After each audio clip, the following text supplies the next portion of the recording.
So we shall be starting right away. My name is Vadim Karpiak, and I'll be the moderator for today's event. On behalf of organizers, I would like to express gratitude to all those finding the time and possibility to join us in order to discuss the path of Ukraine to the EU. We'll have discussions in the form of hard talks. But for the beginning, I would like to invite Mati Masikas, the EU ambassador to Ukraine and the head of EU office in Ukraine.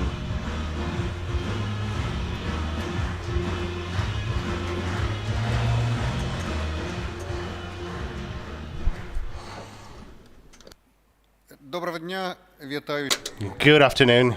Greetings, everyone. I'm very happy to be here today To attend a conference, and a very substantive one, on Ukraine's EU integration, largely organized and financed by US aid. I promise the EU delegation is, at least at the moment, is not thinking of financing or organizing a seminar on Ukraine's accession to NATO, no. But in fact, it makes perfectly sense. You are seeing, and you will see in the course of this conference, how the reforms that Ukraine is undertaking and that Ukraine needs, those reforms are important not only for the European Union, not only for Ukraine's accession or Ukraine's path towards the membership of the EU. These are reforms, be it in the rule of law area, corporate governance, the whole business environment, etc., etc. These are reforms that are important for all your partners, all your supporters. The European Union, its member states, G7 countries, and beyond that. So it makes perfectly sense that it is mainly the US aid that is organizing and financing this conference. I'm looking forward to having very substantive discussions and wishing the luck to the whole conference. Thank you.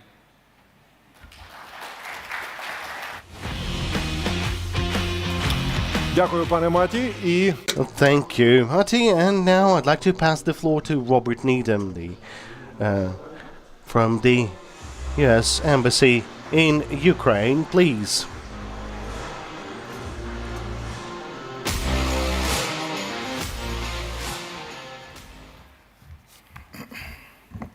Добрый день. Good afternoon. Stefanishyna and Ambassador Masikas, ladies and gentlemen, it's great to be here today.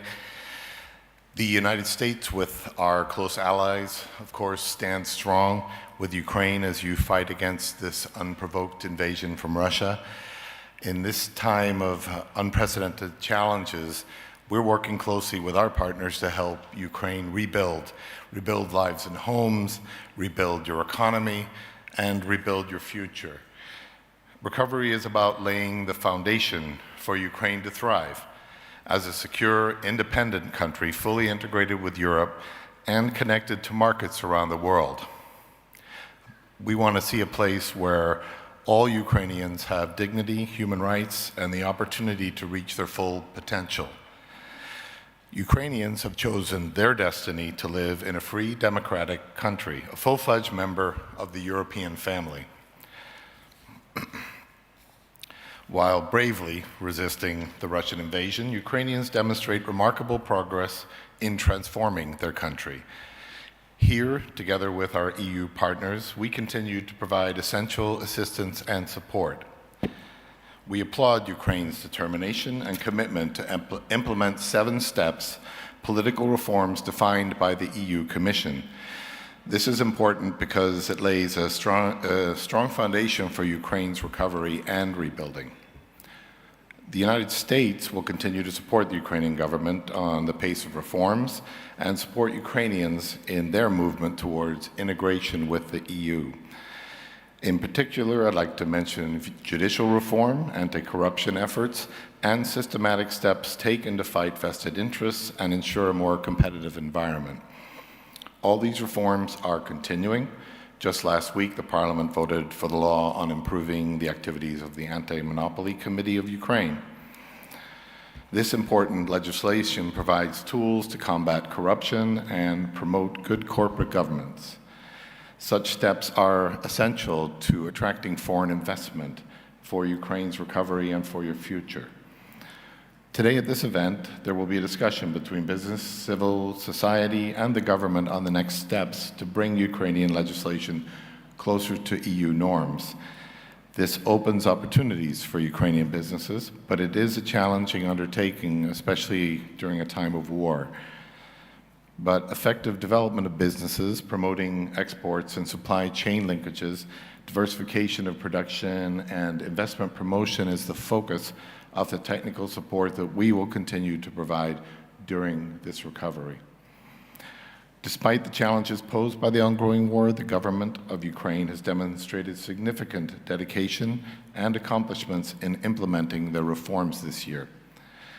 Dialogue between the Ukrainian government and the business community is highly important, and we're glad to support platforms like this to go ahead with this dialogue. Thank you very much for your dedication, all of you, to Ukraine's future, and we look forward to making progress together. Дякую. Дякую, пане Роберте. Thank you, Robert. Our progress will be in future, for sure, thanks to our joint work, and we'll start our panel discussions with our conversations with Olga Stefanishyna. She's representing the Ukrainian government here, and truly she's one of the individuals who's best aware of our integration processes. So here's 2 chairs for us. It will be a sort of a public interview about the achievements on our path to the EU. So one of the goals for our meeting is to discuss and to identify the role of the EU integration process in the rebuilding of Ukraine. And hopefully our organizers will help to prepare this stage. Let me invite Olga Stefanishyna.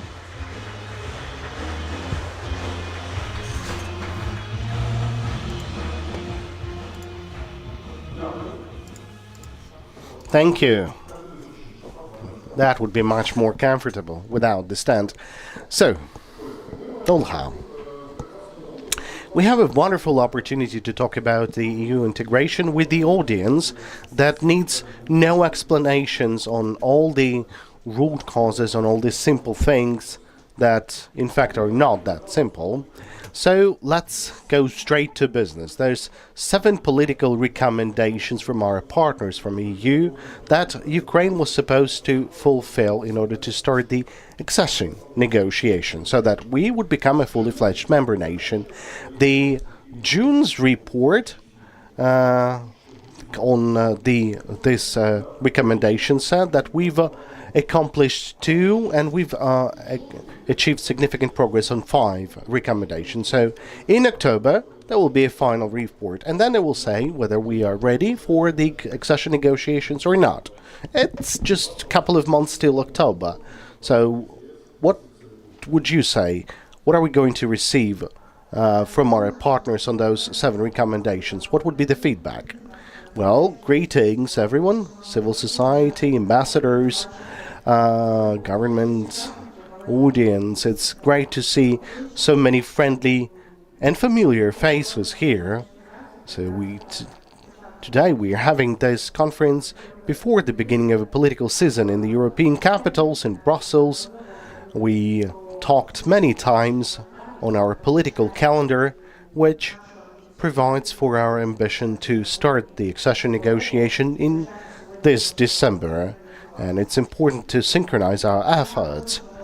I can tell you for sure that in October we will not be hearing that we have fulfilled all the 7 recommendations 100%, because we're talking about the fundamental transformations in the state related to human rights, to the de-oligarchization process.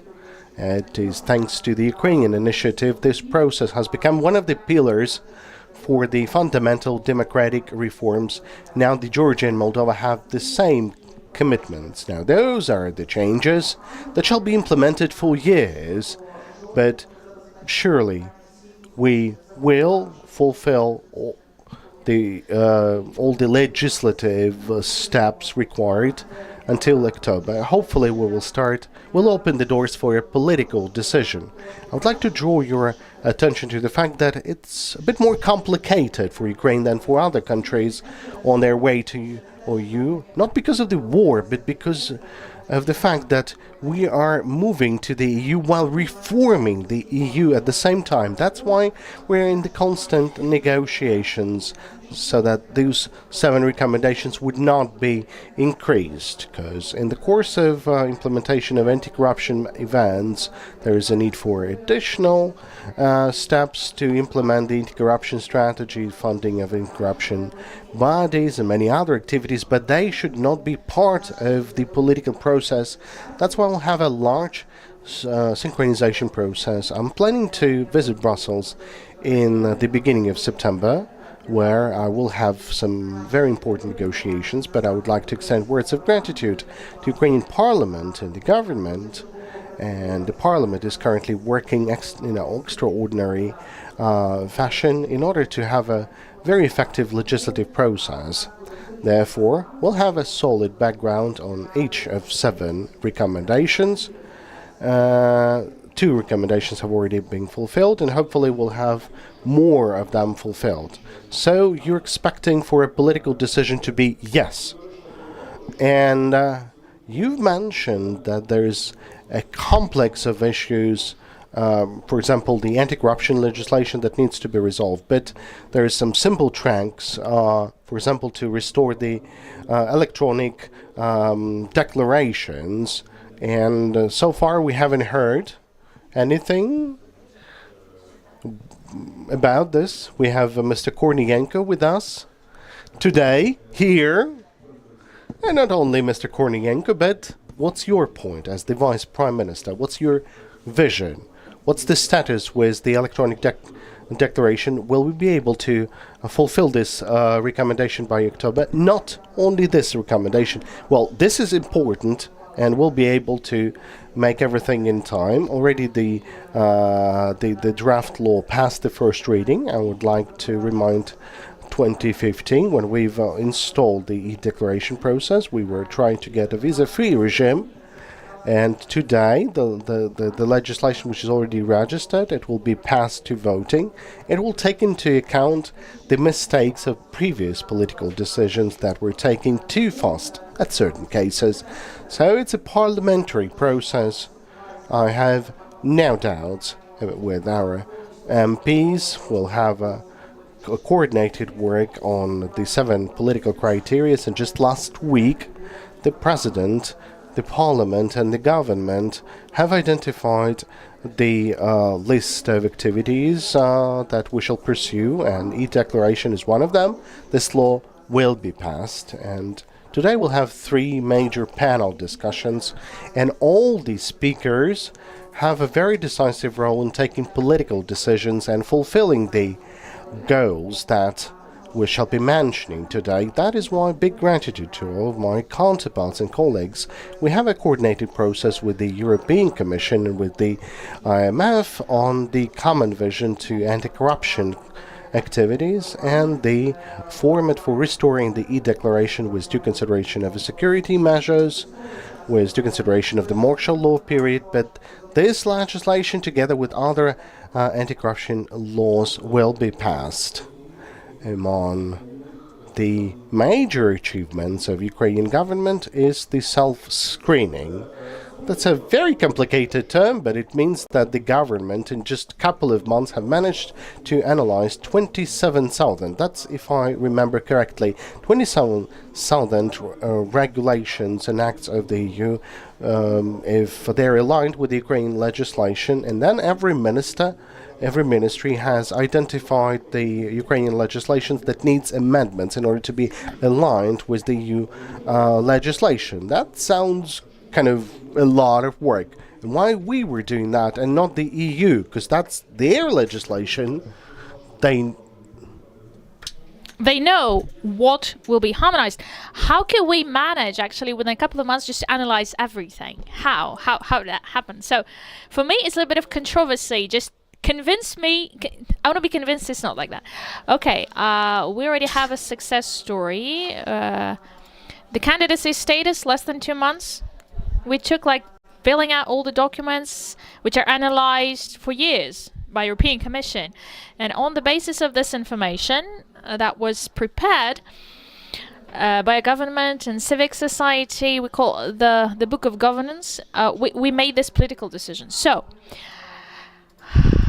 when we presented this initiative to start self-screening, as we call it, we had no doubts. You know, we were very confident.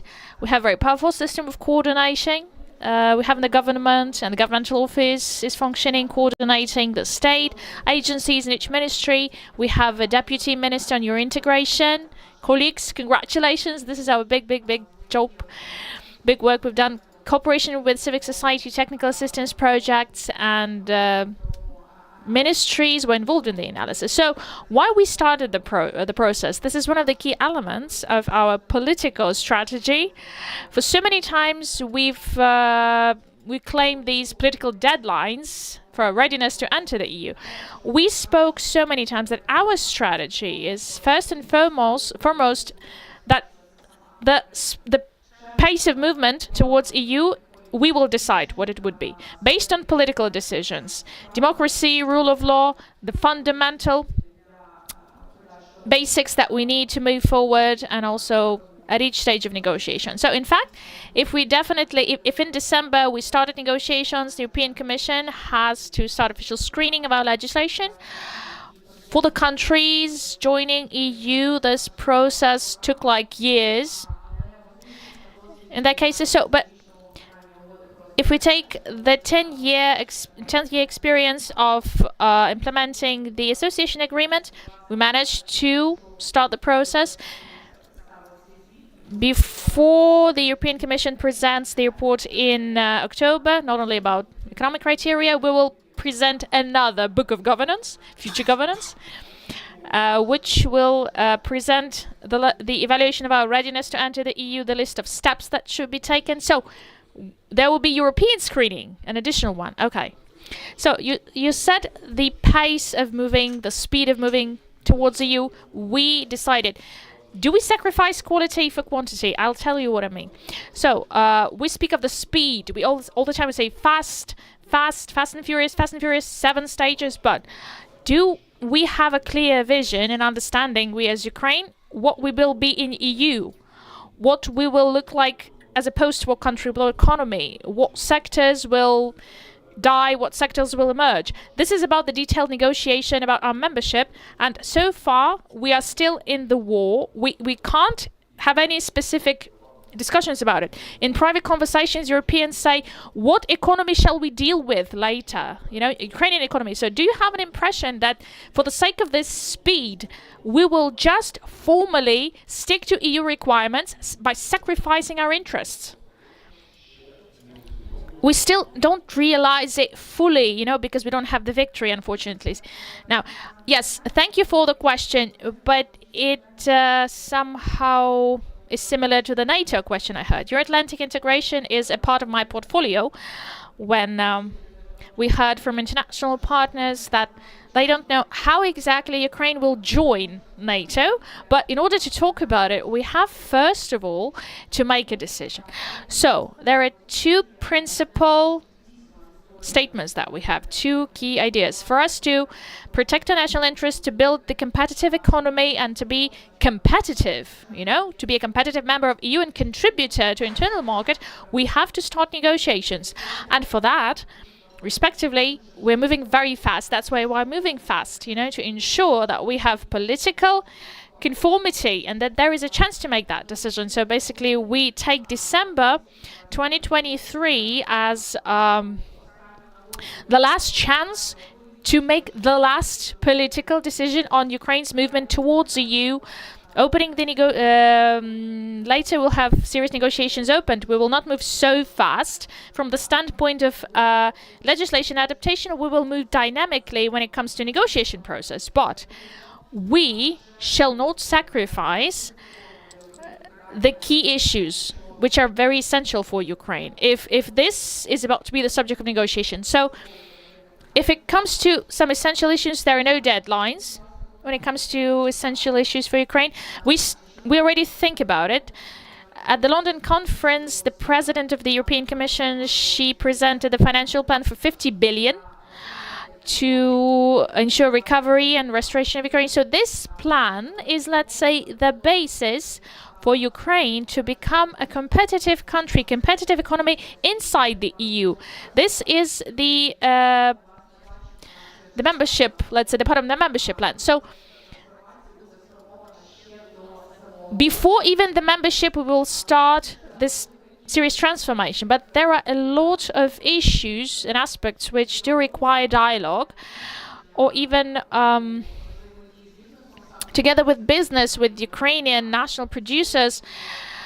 We'll have to talk about it. During the conference today, you'll get some self-screening results already, and we just have to understand that EU membership stipulates that we have to leave all the agreements, terminate all the agreements, bilateral agreements that we do have. Will become the part of internal market of the EU, a part of their free trade zone. These transitional periods should be identified. This will be the subject of negotiation. We have negative experience, political acceleration. When it comes to World Trade Organization joining, it's really hard right now to revise those requirements. So without clear support, without realization, without this broad consensus, we will not have any political negotiations, which may lower our capacity as the part of internal market. So why am I asking? Because we have the crash test with the EU right now when it comes to agricultural products. 5 countries asked to limit, after September 15th, to limit the scope of our products exported to EU, and we haven't started the negotiation. When negotiation starts, it will be even worse. So how can we protect and defend their interests? Won't we sacrifice the interests of Ukrainian business just for the sake of the aim to get into the EU very quickly? Agriculture is an interesting thing, an interesting sector. It's an interesting story because it's a big cluster of economy that will emerge in EU internal market. It's one thing, but on the other hand, in the first discussion together with Mr. Kornienko, we will have Mr. Adam with us, Macron's advisor, and right now France is the leader in the discourse on EU reforming. And the EU logic is not, current logic is not to destroy the Ukrainian agriculture even before we become the part of the internal market. But the discourse goes like that. European Union has to reform its agricultural policy to be ready to integrate Ukraine in internal market. So these are really important discussions. That's why I'm saying it's not just that we are joining and transforming for the sake of membership. The EU itself realizing that this is a political decision, serious political decision. They understand that we will become a part of EU and we will not be the party, dragging everyone down to the bottom. So they already start internal transformation. The case with Poland, for us, it has become a certain lesson, due to certain factors. First, we realize that we have to step back from some extreme economic theories. We have to find our own place and niche in a big market, in a big family. And this would be a hard process. It will be a hard task. So second thing, we understand everyone has to get the same rules. Yeah? And at the expense of Ukraine, we will not let anyone win at the expense of Ukraine. Win the elections, manipulate with some political, ideas, or get some additional financial instruments. During the crisis, I just want to remind you, the crisis inspired by a couple of countries of which are members of the EU, and Poland is inspiring the most. Poland got 2 additional elements of funding to support their agriculture. And the budget for the border guard protection for the border guard service, it tripled. Ukraine got nothing. And by the way, in the EU, they don't have a financial mechanism which would compensate us the losses that we have. So for us, this is really, really important, an important lesson for the future negotiations. An important lesson when it comes to access to financial instruments before we become the full member of the EU, and the understanding that a lot of support we have from Polish government and Polish people, Polish citizens, it also may be like spoiled a little bit with these political and economic and trade issues. So this is a lesson for us, We know that European Commission has a very clear intention to terminate these limitations.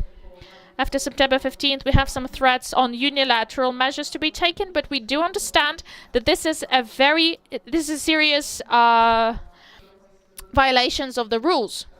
If we want to stay in the EU family, so they violate their own rules. I do hope that Brussels will find some ways to impact their members, to explain that this is actually this is the worst way, and they will explain that you can't win any political campaign at the expense of our agriculture. So the last question, twice you mentioned the big family metaphor when it comes to the EU. It's a good thing. It's a good metaphor. And like in any big family, many things happen. People have feuds, arguments, they reconcile, they negotiate, but it's not even, I'm not interested in arguments right now. Shall this big family, will they be willing to become even bigger, more extended? For example, the head of the Supreme Court has allegations on corruption, and also other officials.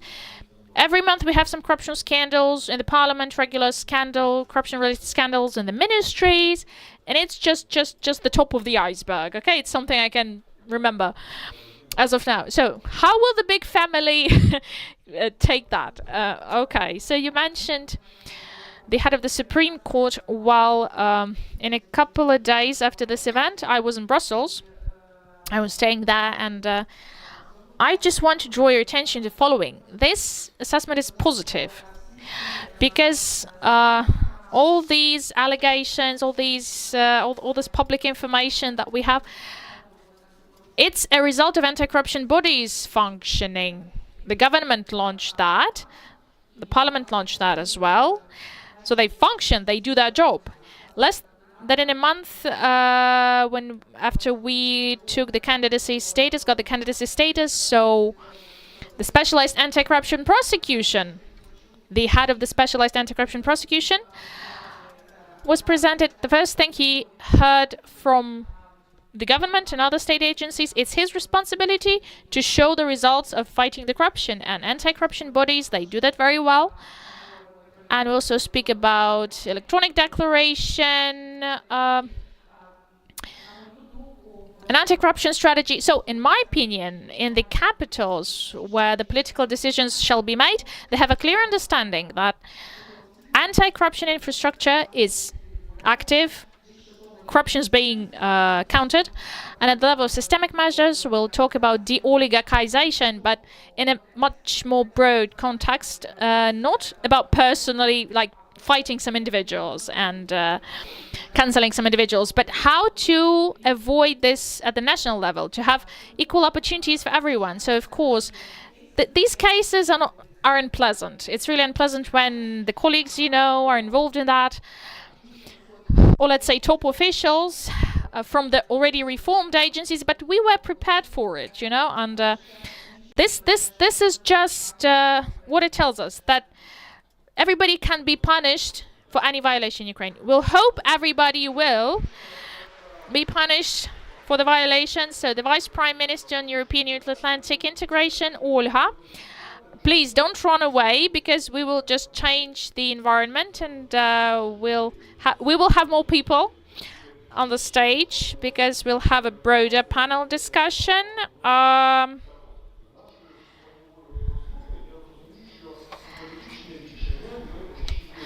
So the political decision, we expect to get it in October, and theoretically it will actually work in our favor, let's say, because it takes a lot of efforts from us, but it doesn't mean that we have to stop and that we have to lose interest, the business interest in the negotiation. So Ms. Olga says that government will take care of it. We have so many business men and women here in the hall. We'll talk about business, and I will invite the moderator of the panel.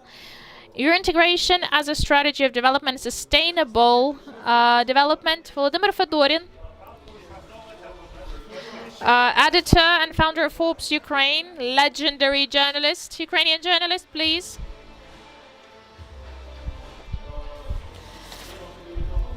A microphone. I think you can use one of those. Thank you so much for the invitation. Thank you so much for really, this is really an interesting event. For me personally, this panel, I think we don't need to introduce anyone right now. This is like an indicator of quality. I call this panel everything we want to find out about your integration, everything you wanted to find out about your integration, but not always there is a chance to see people responsible for it in one room on the same day due to various reasons. So, Oleksandr Kornienko, please. First Deputy Head of Verkhovna Rada of Ukraine. Maybe one of the most important links, let's say, of the process of the whole chain, adopting so many laws and ensuring that these lobbying clauses, cults, to keep them away from the legislation, something that will make the life of people worse, something that will be an obstacle for business to function, to get rid of that. So it's really an important job. Oleksandr Kubrakov, I think there's no need to introduce that person. So he's leading one of the most effective bureaucratic teams in the country. Periodically, when we start these talks of if something goes wrong, he's appointed elsewhere, but today we'll talk about infrastructure. And we also have Mr. Matematikas with us, representing the EU delegation to Ukraine. So I'd like to stress also that Mr. Matematikas, he represents not only European Union, but represents also the country which provided the largest scope of assistance. If we just calculate it per capita, Estonia, an exemplary country when it comes to the support, an exemplary for many reformers and for Ukrainian reformers as well. So I'm so pleased that you're with us. So Timofey Milovanov is mentioned in the agenda. Timofey, unfortunately, is not feeling well. Macroeconomic aspect of integration is really important. So Timofey, we remember about it. We will definitely ask you a question. We'll ask Vice Prime Minister as well. So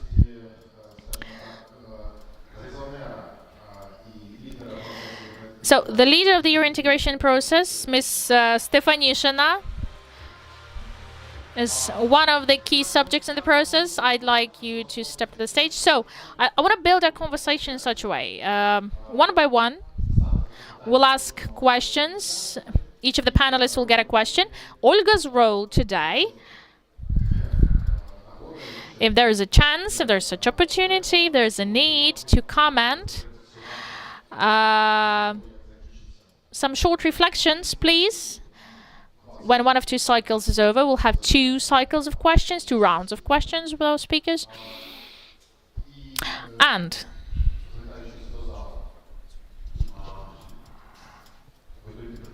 please prepare your questions. Just make notes. We'll have 10 minutes for it. I promise you that we will. So I really encourage our speakers, please be concise. Just give us the very essence. And we'll also have another panelist online, the ex-advisor, very close advisor, but ex-advisor of President Emmanuel Macron. So this is Oleksandr Rada. He is with us online. He is the member of the State Council of France. Many questions to him as well, because he has a lot of experience in France, and as we know, that France is one of the leaders of the EU, so this experience is really valuable. So the work of the government and Olga's work, it's all about the work with expectations. So let us measure the expectations of Ukraine as a member nation to the EU in 2027. Who believes in that? Could you raise your hands? Okay. Oleksandr, I will have a separate question for you. So, something like 25% believes that that would be a super fast process of accession of Ukraine to EU, and that process would be possible. Okay, I have a very short question to every one of you. Olga, we know your major motto, Ukraine Today. Mr. Ambassador, the year when Ukraine will become a member nation to the EU. Дуже коротко. Thank you very much. Can you hear me? Yes, we can. Yeah. Nobody can give any firm date at this stage. What I can say is very much of the pace of EU integration will depend on the candidate country or the negotiating country.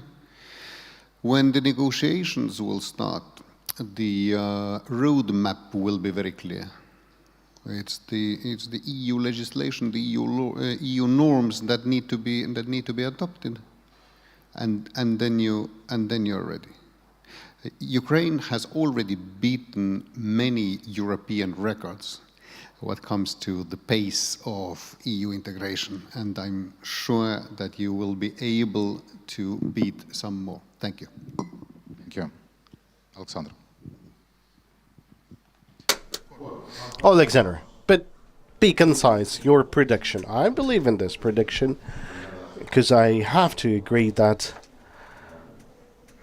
we've set many records with the EU. So when the accession negotiation will start, a lot will depend on Ukraine, and we have an approximate understanding. Olga informs us which directions do we need to amend, what do we need to do. So I think 2027 seems realistic to me, but a lot will depend on how the state would work. You're responsible for Ministry of Infrastructure.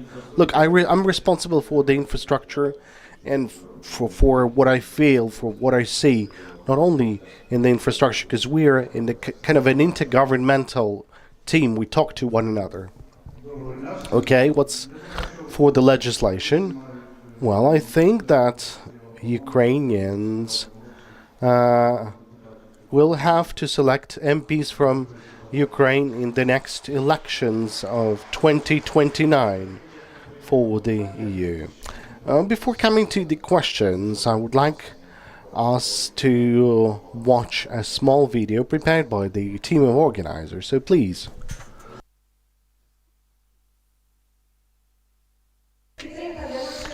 The support for our country. I want Ukraine to be part of this large mechanism which is developing, well, new possibilities for making our lives better. I would like the economy and culture to grow. People will have more rights and freedoms. They will feel good, as well as the minorities. They will also feel good. People will have more tolerance, integration to the economy, integration to the energy infrastructure, and different improvements in the technology and socio-economic. We can already feel some positive trends. I think it will adopt the rules and the system and the standards, then will be obligated to follow the format defined by the EU rules. That's going to be a big plus. That will have an impact on people's mentality. Well, to have less corruption, and we will have not only prices like in Europe, but also sellers like in Europe. So we hope for it, and we believe in it. I hope that the educational sector will be kind of transparent, will be reformed, because we need to change a lot. We would need to deal with that from what I see in European countries and what my friends share, that these European practices are worth implementing for Ukraine. Well, Ukraine would be in Europe, and so that the war would end, and for the bombs not to fly around, and for the bomb not to hit here, so that we could eat pizza and ride the bike. What everybody wants. I want the war to end. First, to improve people's lives. It's necessary that people themselves understood that they need to change something for the better, and you need to be kinder.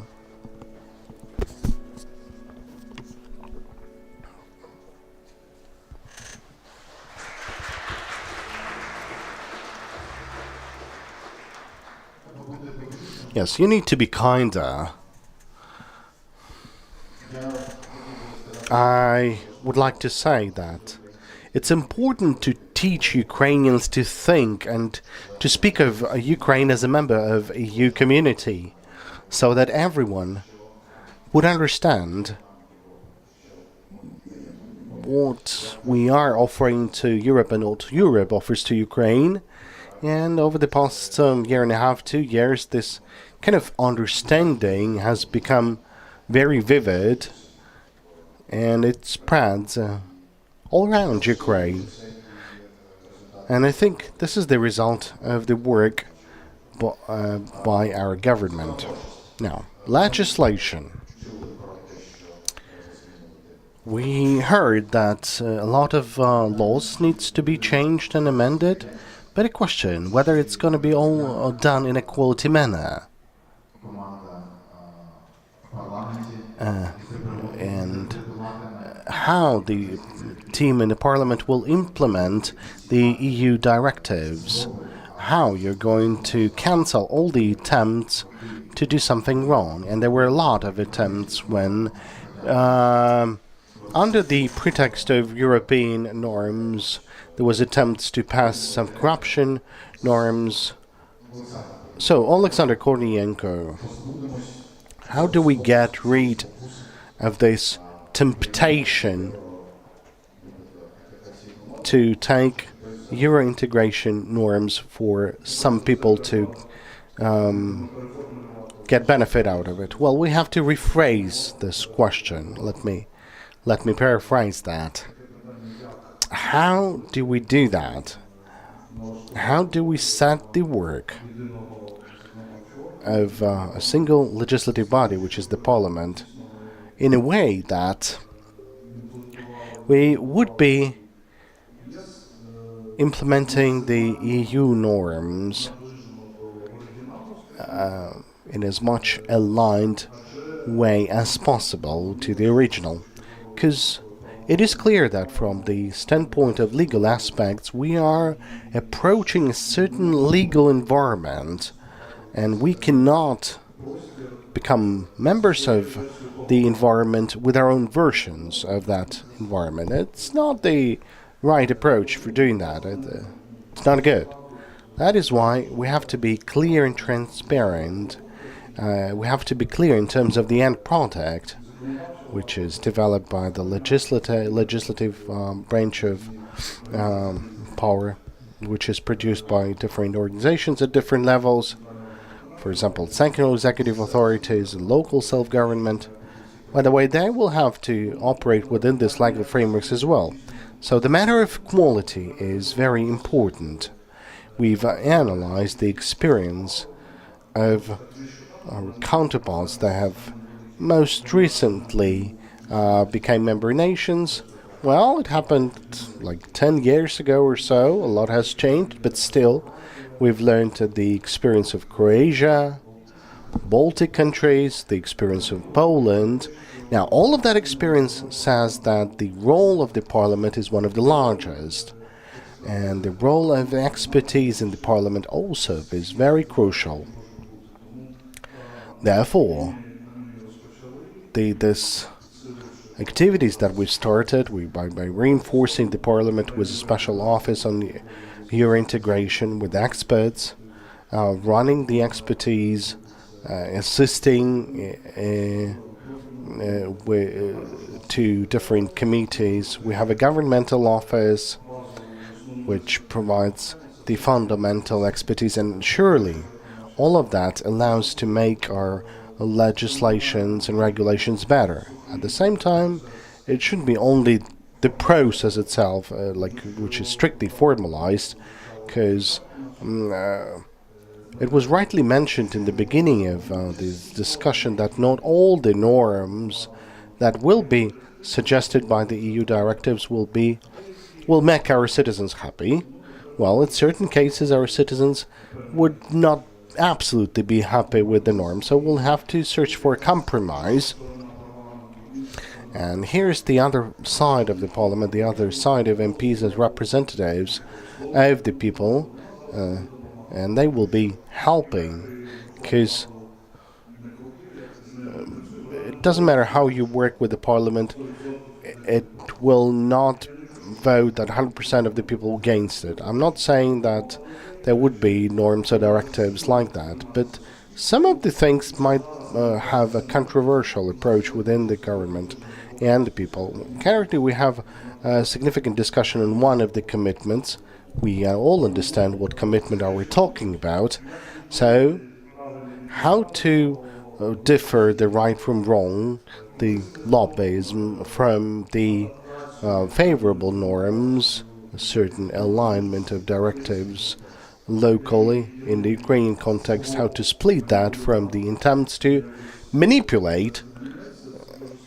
That would be a very significant challenge, and we would need to solve them politically through negotiations with the partners from the European Commission, and those negotiations at several levels. I would like to say that the Parliament has its own important negotiation work.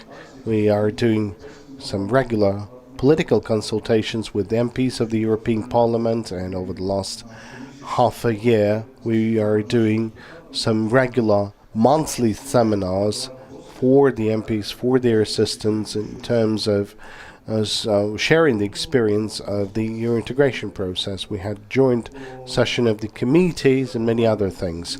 So the Parliament has a multi-dimensional approach to that, and I believe that in some time our capacity in Euro integration matters will only increase, and I believe in the next convocations we might be talking about certain formalization of the integration processes, and some of the presidia will take personal responsibility for that, because now it's not part of the job description. Surely it's as the authorities and responsibility of all the government. But for example, if Lithuania, there's a separate official responsible in the legislative body for the integration process. And you've talked about the institutional capacity that the Verkhovna Rada is currently building, and I said that the norms could be interpreted differently, and acquis communique, they allow for a wide range of regulation. I mean, we can look at Estonia. This is one of the freest, so to say, economic countries, but there's countries that are kind of in the end of top 100. So do you have an understanding in the parliament that we would need more economic liberty or freedom than the frames offered by the EU regulation? I think that's a discussion from a different panel, different forums. It's the approach to economy. This is something we can see in Facebook a lot, and it's great that we are discussing this issue on such a big platform. I think when the president has presented the economic doctrine, he said that when we will have respective security conditions, then we can deal with the economic reforms.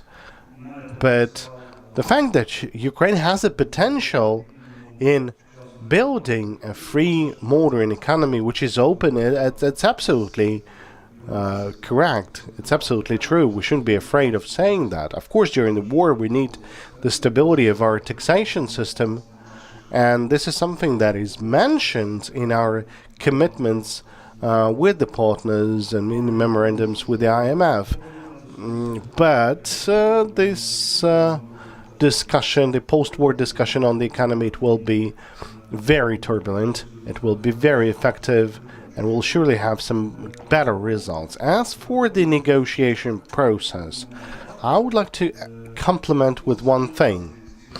The very name of this procedure tells all about this. It's a negotiation procedure. When the negotiations are taking place, then both parties can offer something, can ask or to suggest their own position, and you're absolutely correct that the frames of the directive are fairly wide, and the frames of the negotiation procedure are even wider, because many chapters, many titles, then each of them has certain regulations, procedures, etc. So I think that in certain directions we would need to suggest some models that would be opening our economy even more significant. But in certain directions, we all remember this discussion about wood processing market, and this discussion still continues. We had a discussion with our partners, and I'd say it's a very complicated discussion, we have to say. So at certain aspects would be more open, at certain aspects we would need to protect our economy, and we're working on that as well, because without the domestic production, processing, and so many layers of processing, we won't be able to build a strong economy, and we'll have to take that into consideration in a post-war Ukraine. Thank you. We have Oleksandr Adam with us. Hi, Alexander. Can you hear me? Oh, I can't hear you. Great. Oh, great. First of all, I want to say thank you for the staunch support Ukraine got from France in Vilnius. I hope it's a part of your former efforts. And my question is, if we are serious about Ukraine joining the European Union, we should understand how the European Union will change itself. Because there are two very big issues: power and money. Power, how decisions are made; money, how the European budget is redistributed among members. So what are your expectations concerning this process of self-reforming of the European Union, its budget rules, its rules about decision-making? Thank you. Thank you for inviting me. If I may first, I really would like to congratulate the organizers of this event, because joining the EU is really national endeavor which involves not only the government but also civil society and the country as a whole. So this kind of debate that you're having today, I think that it would be wise to have it all along the process. Second, yes, we are serious. The EU is serious about having Ukraine in, and I am convinced that Ukraine can and will succeed. I'm not underestimating the challenge that this represents both for Ukraine and the EU, but I want to say that you have three big assets. The first one is a committed government and parliament. Second, a skilled civil society and public administration. And third, the support of the public opinion, which is absolutely essential. And I want to add that you are not alone in this. You are not alone in this process. And so, yes, there will be a negotiation, but a negotiation on accession, it is not a zero-sum negotiation. It's not about sacrificing interest. It will be about finding compromises, balance in the overall framework that will be set for your accession. Now, to answer your question, I want to briefly recall what President Macron said in Bratislava last May. That now the question is not whether we should enlarge the EU. We answered that question a year ago by giving candidate status. It's not when we should enlarge. It's as swiftly as possible, but the question is rather how we should do it. And about this, reflection has already begun. Already during the last European Council, late June. It will continue in Grenade, in Spain, early October. But what is clear, and I think that is really important because this is, I think, a change in the EU's approach to the enlargement, is that the reflection and the preparation on the EU reform must go in parallel hand in hand with accession negotiation. And I mean, my opinion is that really this enlargement is an opportunity. It's of course a challenge, but it's also an opportunity for the Union to ask a number of questions about its security, of course, demographics, our rule of law and values, and the reform of some of the major EU policies like the CAP and cohesion policy. And so today, but I will briefly focus on three. You mentioned two, but I will add a third one. Three topics that are currently discussed in Brussels and in capitals. You mentioned the power issue, let's say the governance issue. The question is whether today's union will remain governable with up to 35 members and what reform be envisaged. Accession will impact the relations between at the core of the EU decision making between the Union and its member states, between bigger and smaller countries, or between EU institutions. And so there's a debate today about the need to move to qualified majority voting in more area. That's an ongoing debate. What will be the end result? But what I know is that if this debate is not confident that we will find answer, and most of all, but this is my personal opinion, that quantum leap in terms of governance came with the 2004 enlargement. And the conclusion that I draw from this almost years since the last enlargement is that the decision-making process has not really been affected. I am quite sure that Mathematicas would agree on this. I think that a bigger challenge, of course, will be the impact on the budget. Because presumably Ukraine will become the main net beneficiary of European funding. Today, as far as I know, we don't have the estimate of the financial impact of an enlargement to 35, but I know that the Commission is working on this. But in a way, the answer is either the cake gets bigger or everyone gets a smaller slice. And so this will be, of course, and especially in the case of the common agricultural policy, because Ukraine is an agricultural superpower, This will be one of the key aspects of the negotiation, and there will be for the EU some hard budgetary choices. And finally, because this is also something that is discussed right now, there is the question of the accession process itself. Experience shows that enlargement can be, that's not what I'm wishing for Ukraine, but can be a lengthy process. And so the challenge is to maintain the incentives to reforms all along the process. And so, and President von der Leyen mentioned it as well in Bratislava last May, they are thinking of a sectoral integration or step-by-step integration where candidate countries would join parts of the internal market before full accession, with one benefit being, of course, a smoother, I think, adaptation and more incentives in terms of integration and EU funding to candidate countries before full accession. Thank you very much. And my second question is country-specific one.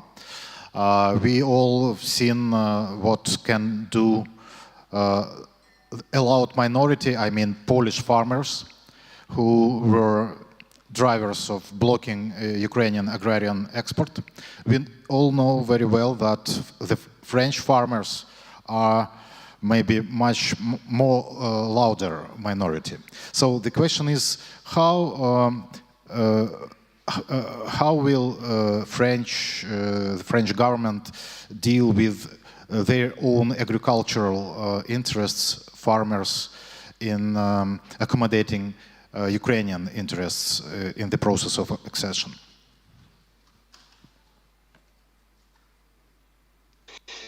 Tricky issue, and that's kind of the follow-up of I was mentioning about the hard budgetary choices.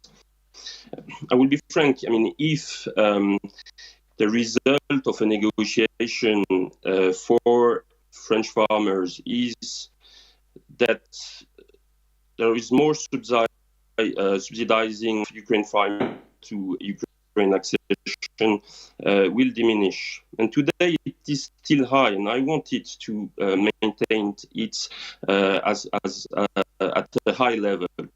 So this.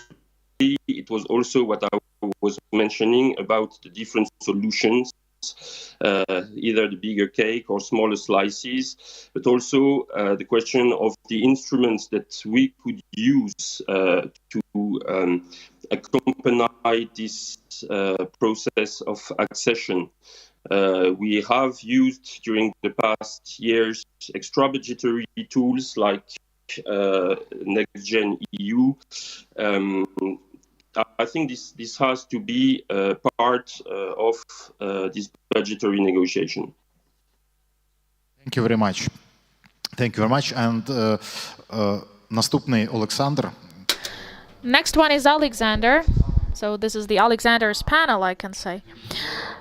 Recovery during the war, recovery as a part of the process of your integration. Oleksandr, your team right now, you're trying to recover something we can recover. So what is the role of European Union in this process? I would split this question into two directions. So first of all, let's start with the funding. 80%, almost 85% of projects, recovery projects that are implemented in Ukraine today, these are implemented by the mechanisms of international organizations, IFIs. European Investment Bank goes for half of it in different sectors. It's present directly with regions. They work via the government, with regional state administrations, with the local authorities. And the majority of projects use this mechanism. In order to provide those loans, European Commission, like last year and this year, give certain guarantees. So basically, we can say that EU is already involved seriously in the process, European Commission in the recovery process, within the scope that we have today. So if we talk in general about our cooperation, what is happening during the war, the full-scale war, so we have difficulties with logistics, This is the obstruction number one for full recovery of the economy. For some sectors, this is super critical. For some, less critical. And in this area, first of all, it's the second year when we have the free movement agreement for our trucks to freely move around the EU. We fully liberalized that. The cargo delivery is liberalized. Imagining this before, it would be hard, because we remember these quotas annually. We were fighting for the quotas with neighboring countries, and this is a shoulder of support. I can just tell you that I can't even imagine if the situation changes, the war is over. I don't want these quotas to go back. I can't even imagine this. I think we can rely on our European partners that this is... I do hope this is irreversible. Yeah, we have requirements, of course. Second thing, solidarity paths, the project, where we have the financial support from European Commission and with organizational processes. Tens of millions of agricultural products exported within these solidarity paths. So at the bilateral moments, we just have some tension with the neighboring countries. I don't think this adds something positive, of course. It doesn't. Some blockages or bilateral tension. So it looks like a minor thing for those countries. For us, this is not a minor thing, because we have a very serious context and we were struggling in the war context. So we have a bunch of projects. Last year, we opened 2 border crossing points in Romania. With Romania, these were prepared these were prepared for Euro 2012, but I don't know why these were not open before, but we opened these. We want to improve it. Also, 2 additional ones are planned for Romania, also for Poland. So we added some lines in Krakovec. Everything we can do, we're doing. We have the cooperation. So the funds, European funds, are there.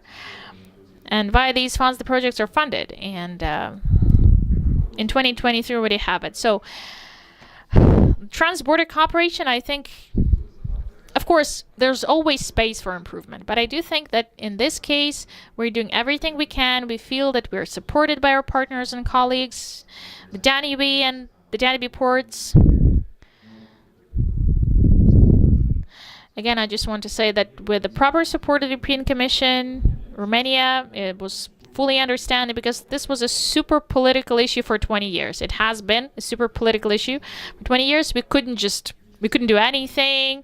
When Kuchma was president, when Kirpa was there, we always came back to that issue. And now the war context in Romania helped us with that, so we have very clear coordination. Again, TNT quarters, we already have a survey of EIB, requested by EIB. We already start preparing the feasibility study, the quarters that are in the territory of Ukraine. We understand fully that logistics will be definitely different. Ukraine will not be a zone for Russian goods transit, just like Belarusian goods. This is clear.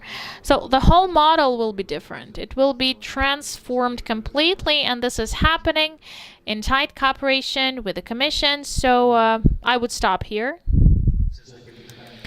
So the question of the issue of recovery, yeah? That was my question. So supporting the status quo, basically. The colossal recovery, that will take place in Ukraine. Billions of dollars of funding. Very interesting topic. Institutionally, are we ready for it? I mean,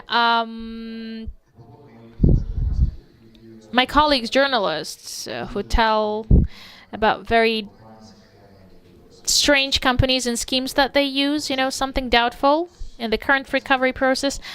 How can we handle this? One answer, just a comprehensive answer. So first, of course, transparency. must be ensured, and we work with the DREAM system. There is a lot already in the system. In September, we will update it, but the thing is simple. Everyone has to see everything. All the budget plans, all tenders, all funding sources, all the subcontractors, everything. We do it. I do hope that legislators will help us. It's happening at the level of bylaws. We use this framework right now. I do hope that definitely this will be an obligatory thing, to use this system, reporting. Also, when you use all the budgets, local authorities' budgets and the budgets of the state agencies and partners' money. This is the issue number one. I'm pretty sure that in 2023 we will introduce it. In September, again, we will have a huge update of the system functions. Thousands of projects you'll be able to get in that format with the reports. Secondly, this is anti-corruption infrastructure. I do think that no matter what people talk about, it's working. So we can see the cases in the system, in our system, even in our ministry. And it's absolutely adequate thing. It depends on the personal attitude. It is the period right now, maybe the routine that shall take place. Yes, there may be some scandals with specific cases, yes. I can tell you that definitely the anti-corruption infrastructure is functioning. Nobody can say that these agencies are fully dysfunctional. We have results. Secondly, when it comes to big budgets, as you say, the big recovery or colossal recovery concept, I think that now we don't have these big budgets. I'm stressing on the 85% of projects funded at the expense of IFIs. And I just want to tell you that the vast majority of the projects, these are the loans which are restructured last year, this year, those were even launched before the war. So the EBRD project that was aimed at the northern detour for Lviv, right now we use the money for the bridge repair. So we talk about this. If we speak of what you mentioned, this is a comprehensive issue. Just if we want big investors to come to Ukraine with big money, of course we have to finish the anti-corruption reform. We have to complete it, and the rule of law to actually become a practice, not just a word on paper. So we do observe that there is a movement towards that goal. We can see the results. It will take place. The security risks is important right now. Even these small investment projects we have in Ukraine, these are super complicated. Like with IFC right now is entering the Ukrainian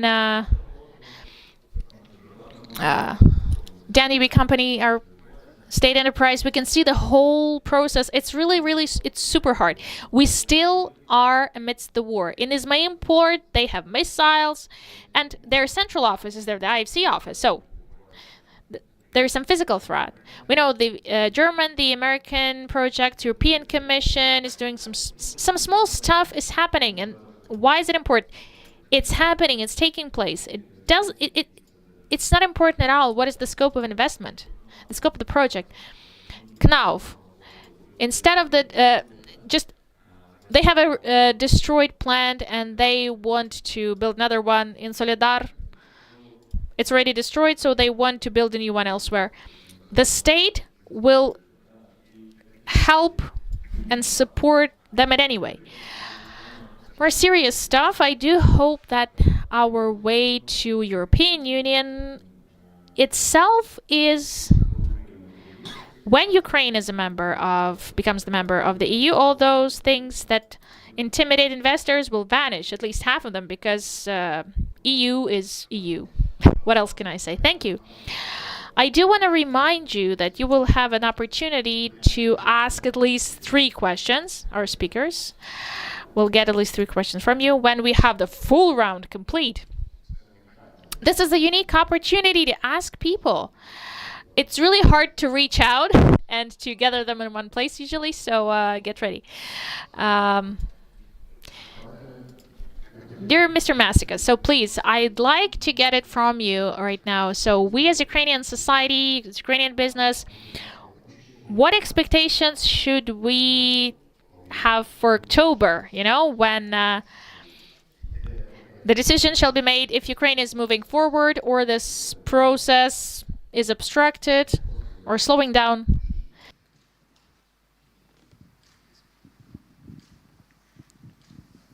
Thanks a lot. First of all, in Central and Eastern European region, all successful EU integration processes have been supported, have been possible due to the strong domestic political consensus and high public support. This is why one needs to, that's where my real answer starts, one needs to be very optimistic about October, about the European Commission's report, and that's why one, from the side of society and business and civil society and media, should also put pressure on the political class so that the last remaining things of the EU7 recommendations, like the restoration of the asset declarations or the redefining the politically exposed persons, that these last things would be done as well. Then I think we all can look with great optimism and confidence towards October. Unfortunately, you are leaving Kiev this year. I think that everybody who dealt with European Union representation knows very well that you made a lot. So what is your legacy as European ambassador in Ukraine? Your personal outcome of these 3 years here as a European ambassador, European Union ambassador? Anything that has been achieved on Ukraine's path, or on Ukraine's EU path, has been achieved and is being achieved by the Ukrainian government, Ukrainian administration, and the Ukrainian people. I don't claim any legacy here. Diplomats' role is to explain the country or the organization that has sent you in your host country and vice versa, to explain the host country and its particularities back in your capital. And here, maybe if one compares with the quote-unquote normal diplomatic posting, I have had to, or before the full-scale invasion started, I had to do much more this explaining Ukraine to Brussels than normally would be. I mean, normally you would more explain Brussels or the EU to Ukraine. Now that all these processes have accelerated so tremendously, of course, this work has gotten easier as well. I think we understand each other better and better. Thanks. Thank you. Olga, Olga, you have a chance to draw some conclusions and to make a certain summary on what we've heard today. What's the key principles that we have to use as takeaways? I would point two things based on this discussion. First, about principles. Second, about money. Now, as for the principles, Ukraine is the source of the best practices today. And today we know very well how to implement the European rules, standards,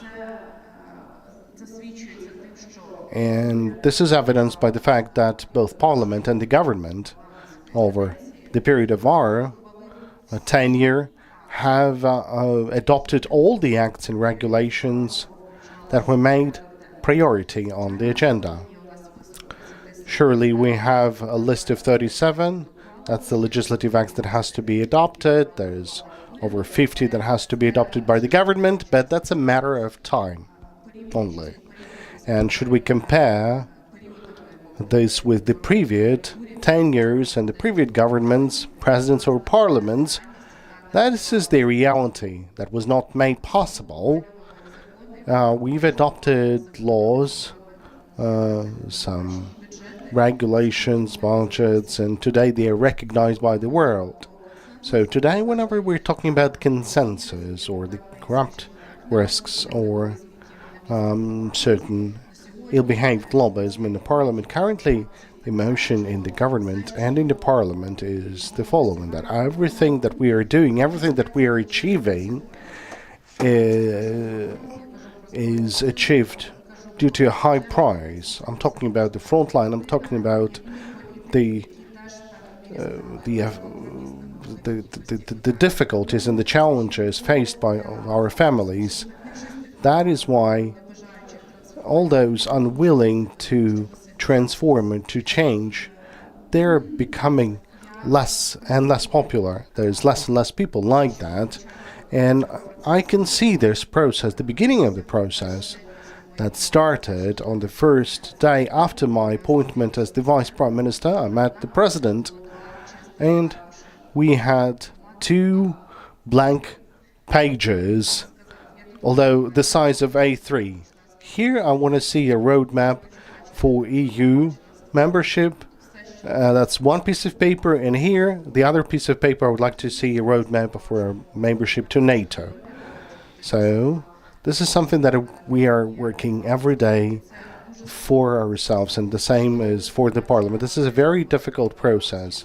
Not a single draft law registered in the Parliament wasn't approved by the Parliament in the wording that we've submitted, despite all of these says that approved by the EU or approved by me personally. So that means the development of us as the political nations. This is a great platform for the next Parliament, for the next political cycles, because everything that we could possibly do over those 4 years, we've done that. There were no obstacles, there were no limitations, there was no political misunderstandings. We had a complete green light. That's why we've managed to submit application for membership and receive the confirmation that we shall become a member nation of the EU. We got a candidate status. So today we have a significant liberalization of the market with the European Union. That's what Oleksandr has mentioned, and many other things. That's when we have no doubts in ourselves, and thanks to our experience, thanks to the path that we've already had. Now, second is about money. That's a difficult story. Well, since we have a hard talk, we talked about the financial support to Ukraine, a large, ambitious project of 50 billion euro for 4 years for Ukraine. Over 50 billion in USD from United States and the program of IMF. That's a significant money, but this is not the money for the rebuilding. That's the money to have our economy survive. So, talking about the large post-war recovery and hundreds of billions of euro that will come to Ukraine, today we are laying the foundation for that. It's all about the Ukraine facility plan that provides for the structural reforms and transformation within the country. When this will happen, we'll be ready for that, and that money will come. But nobody knows when this will take place, when the war will be over, and when this massive process will start. And the only source for the funding of the development of the country is not the survival of the EU integration. This is the process of preparing ourselves to the membership and the reforms related to the EU accession. We have to realize this, and it is why we're doing the self-screening. This is why we're setting priorities on reforms. This is why we're setting priorities for legislation, and this is going to be the only tool that will allow us to set the budget and the developmental program for the state under conditions of the war, not waiting for the possibility for a large revival. It's important to realize that this is reality we live in, and this is a significant positive impact of the political decision made on the 23rd of June 2022, when Ukraine got a candidate status. Well, unfortunately, we haven't heard that decision in Vilnius, because today we understand that one political decision has changed the whole Europe. The reforms in the EU started, and now the Euro integration is becoming the only driver for the development of the country and for the financial support of development. Now, it's great that our major partner is USAID, and that says that there's no gap in between of our transformation and the vision of our country. I think that these are the two important outcomes, and they point to the fact that we've already laid the foundation for the most important decisions for our country, for those transformations to take place. And secondly, we've taught the whole world how to survive, how to fight.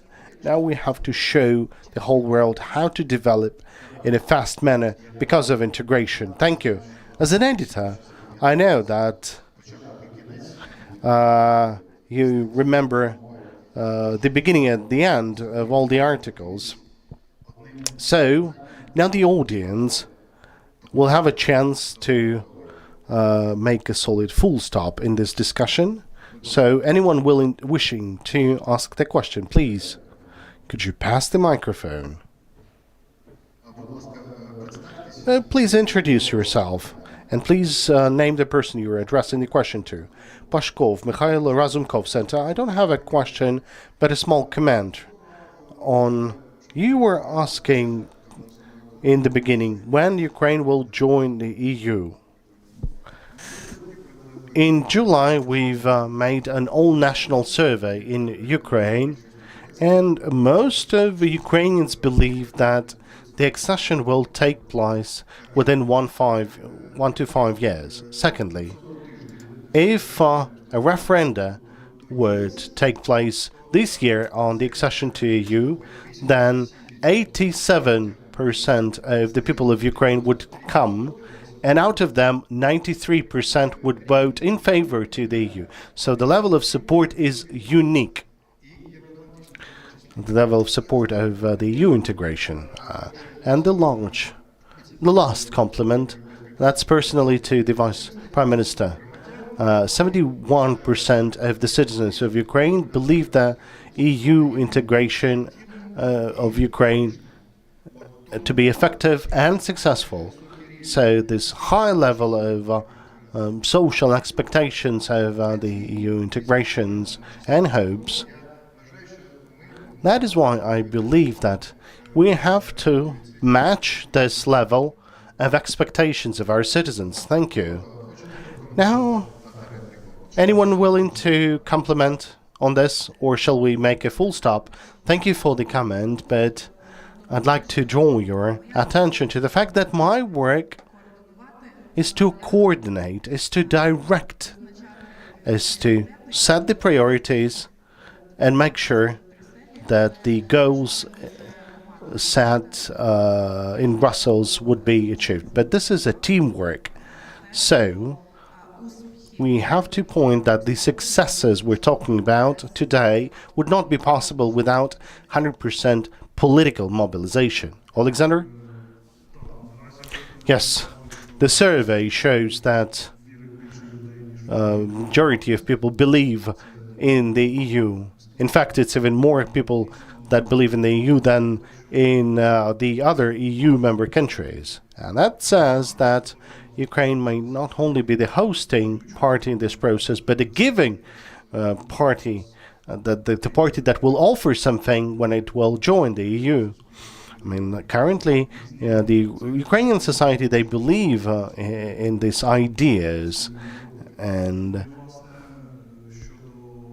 speaking on our joint efforts, today I will always cite the words of the ambassador on the domestic consensus. So when I will have discussions in the parliament on the integrational draft laws, with all the flags addressed to, but the opposition says that they're not in due time, that some other things have to be considered, we will always remind them of the domestic consensus, that nothing would be quite possible without the domestic consensus. So thank you for everyone supporting that, and thank you to the counterparts in the parliament. Okay, so I guess we haven't gathered in vain. Oleksandr, be brief.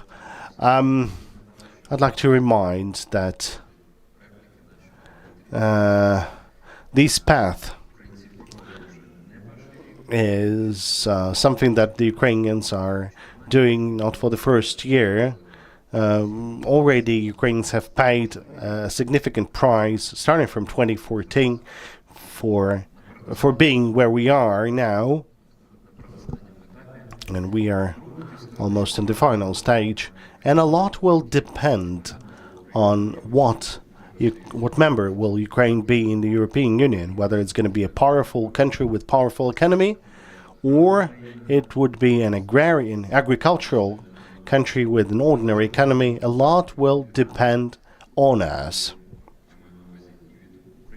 And on the Ukrainians and on the Verkhovna Rada and the government and the next governments, next members of the Verkhovna Rada. So this is not a process for 1 year. And we can take a look at the path of Poland, which results. Do they achieve it? It's hard for them. But if you compare the present Poland and the Poland of 1990s, that's a different country. So we were willing to have our own path. We're willing to become a powerful country that would reinforce economically and in terms of security the EU. Thank you. I'm very happy on one hand, but also hugely humbled by the figures of public support that were laid out. More than 90% of Ukrainians want a clear, I presume, as quick as possible EU integration. And that puts, why I'm humbled, that puts awful lot of expectations and responsibility on both the Ukrainian political class and also the European Union. And I will do my utmost, and I know that all my colleagues are doing their utmost, so not to betray these expectations. That's something we need to do for all of us. Thanks. Дякую. Дякую. I thank to all the participants of the panel, and we shall continue.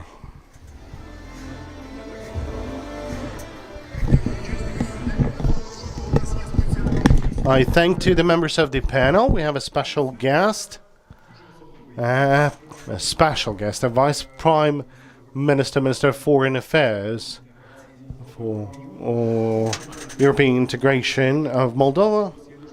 So, Mr. Popescu, greetings.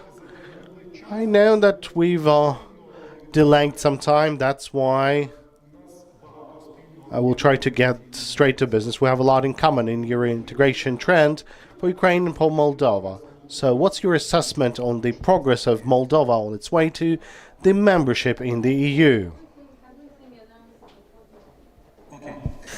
Thank you very much. It's a pleasure and an honor to be participating in your event. You hear me well? Yeah. Yes, okay. So before I talk about EU progress, I will start by saying that Moldova is able to work on our European integration agenda and to focus on implementing the European recommendations of the European Commission, first and foremost thanks to Ukraine. It's thanks to your capacity to resist, it's your capacity and the courage of Ukraine's society, government, people and the army to defend your country, but by doing so also defend Moldova and allow us to be able to focus on EU reforms in peaceful conditions. Thank you very much. Thank you to every single Ukrainian who is also defending us in the face of this Russian brutal aggression. Everyone in Moldova appreciates that, everyone in Moldova realizes that. When we talk about our EU accession agenda, just as Ukraine, we are doing a lot of things. We have a set of recommendations from the European Commission. We have 9. Just 2 months ago, the European Commission stated in the oral report that we have fulfilled 3 of the 9 recommendations. We have shown good progress on another set of 3 recommendations. But of course, one of the most challenging domains where we need to do a lot of work and where progress is very difficult is justice sector reform, is the fight against corruption. We have been able to show significant progress in doing that, in de-oligarchizing certain sectors of our economy, in launching some positive dynamics in the justice sector, but nonetheless, there is a lot of resistance in the system.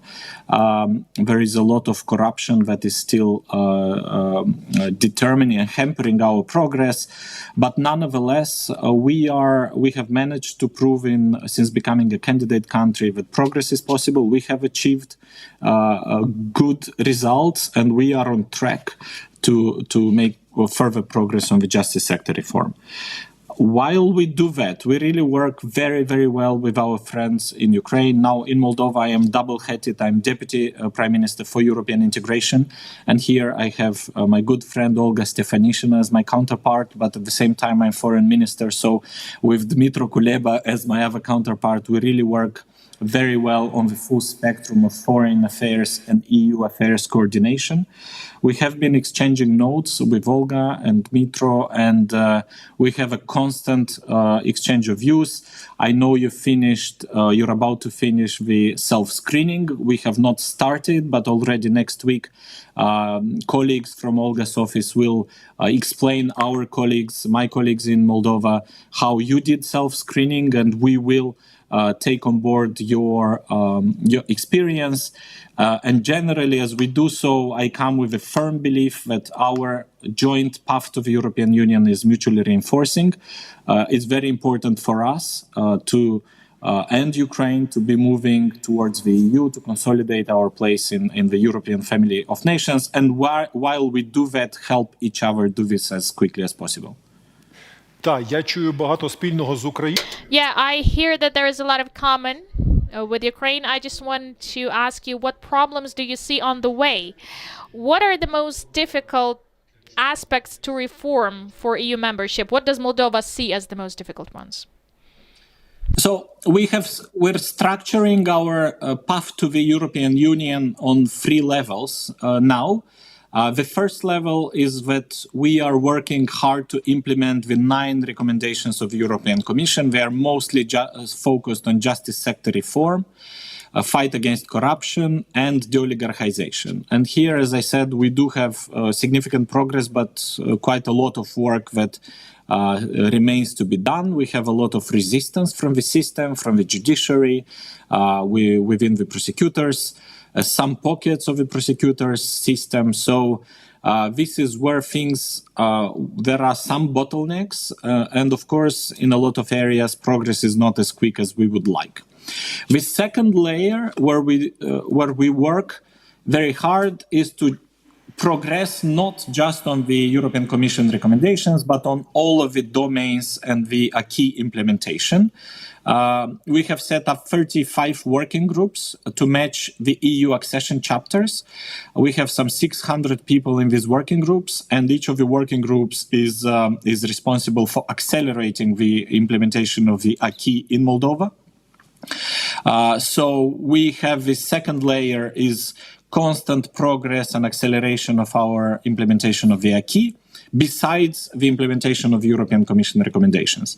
Here, one of the biggest challenges on the acquis is that Moldova has lost a lot of time in the last 9 years since signing the association agreement. We have had several governments that have been not very attentive to EU agenda, or they have even been sabotaging EU-related reforms. So we have a lot of things that should have been done in 2016, 17, 19, they have not been done. So we need to do a lot of catch-up. And we have a very limited number of people in the public administration. So I have jokingly said that if in the Ukrainian ministry you have 20 or 30 people working on a EU accession chapter, in Moldova you would have one person. But the length of the EU directive is the same. So in this sense, bigger countries have more human capacity to adopt laws, to process these laws, because they have more people in the public administration. Of course, bigger countries have other challenges. So here, I don't want to exaggerate my complaints, but we do have a significant insufficiency of personnel who can help us push forward. The third layer, besides the recommendation, the acquis, and the 35 chapters, we are working very hard to make sure that every single member state knows the nuts and bolts of our EU accession process. So we're really busy traveling a lot, inviting partners to Moldova, presidents, prime ministers, ministers, state secretaries, so that we constantly inform absolutely every single EU member state, work with the parliaments, and build a coalition of political support throughout the EU, and explain where our progress is. And our, of course, methodology is to say that the only way into the EU for us is by doing the hard work that needs to be done, and we are focused on doing that. So this is how we structure our EU accession. Political explanation of what we do, fulfilling the recommendations, and accelerating the implementation of the acquis. Дякую. Ще один момент. Another thing, thank you. There are many talks today about transport connection between Ukraine and Moldova, that we can extend it. Ukraine is looking for new ways to transit its products to West. It may be interesting for passengers as well, for people who are looking for new ways to get to Western countries. How realistic it is to implement this, to build this transportation way via Moldova from Ukraine? This has been happening. We have been, from the day one of this tragic aggression against Ukraine, we have been very open to receiving refugees, but also making sure that exports and imports from Ukraine and into Ukraine are fast-tracked. In our view, of course, Ukraine is making a huge military effort, but it's equally important for Ukraine to be able to sustain its economic vitality, its exports.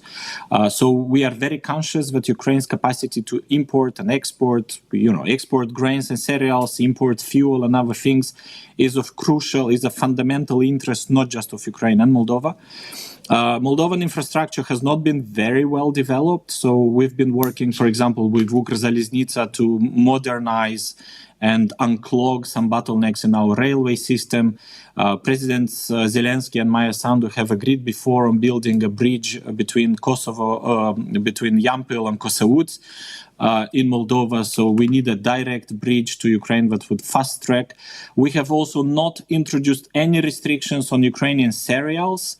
And we are very conscious that Ukraine's capacity to export cereals, including from Moldova, is a key interest for Ukraine and for Moldova. So we've been working to fast-track access to the river port infrastructure on Danube. We have a small port in Giurgiulești, and a lot of the Ukrainian import-export operations have been happening through this.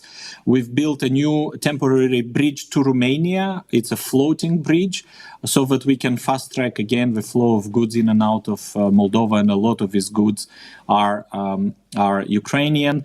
And we are rolling out now with Ukraine, with Ukrzaliznytsia, with international donors, a big modernization, a series of modernization projects for our railways and infrastructure, so that even looking at the next 10, 20 years, Ukraine, Moldova, Romania, countries across Europe, countries across the Middle East, countries across Africa do not depend only on the capacity to trade through the Black Sea.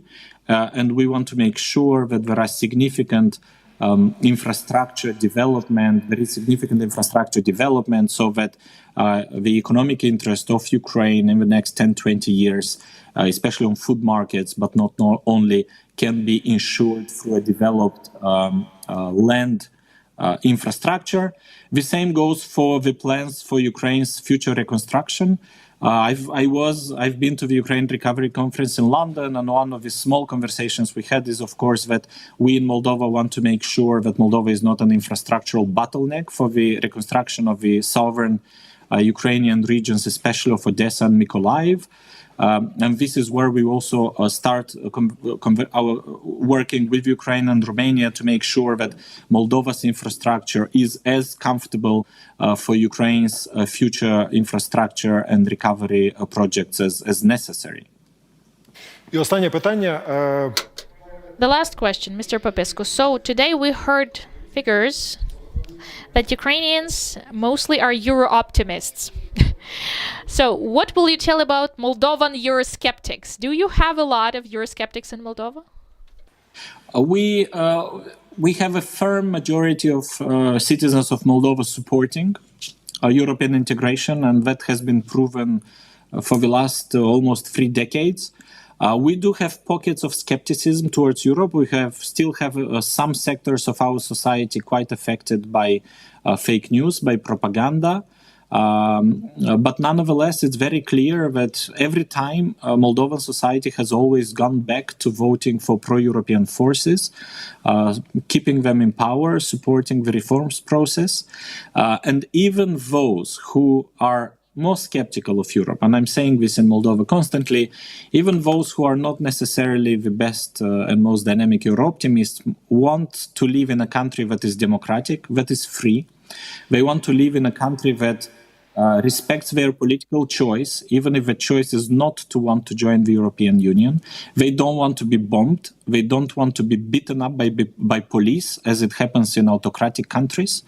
And that is why we also inside Moldova, we talk about the fact that even those who don't support EU accession want to live in a country that is democratic, and only our accession to the European Union can guarantee them this right.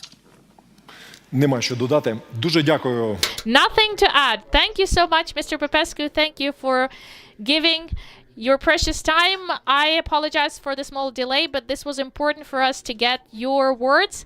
So, Mr. Popescu, Vice Prime Minister of Moldova, Minister of Foreign Affairs and European Integration, he was with us. Thank you. So, by 3:15, we have actually our coffee break, then we will go back to our discussion. So please.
Ladies and gentlemen, welcome.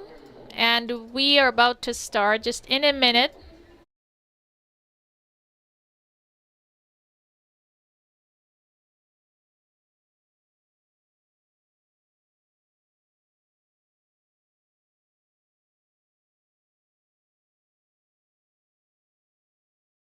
I will introduce everyone. Okay.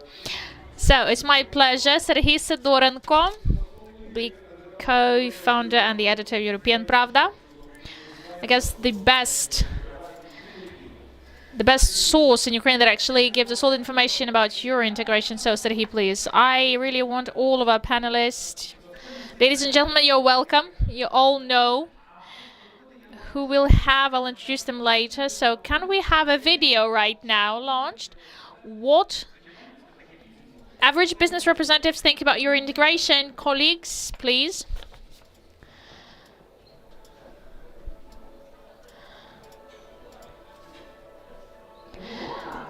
So Europe is the part of the world where each of us loves to travel.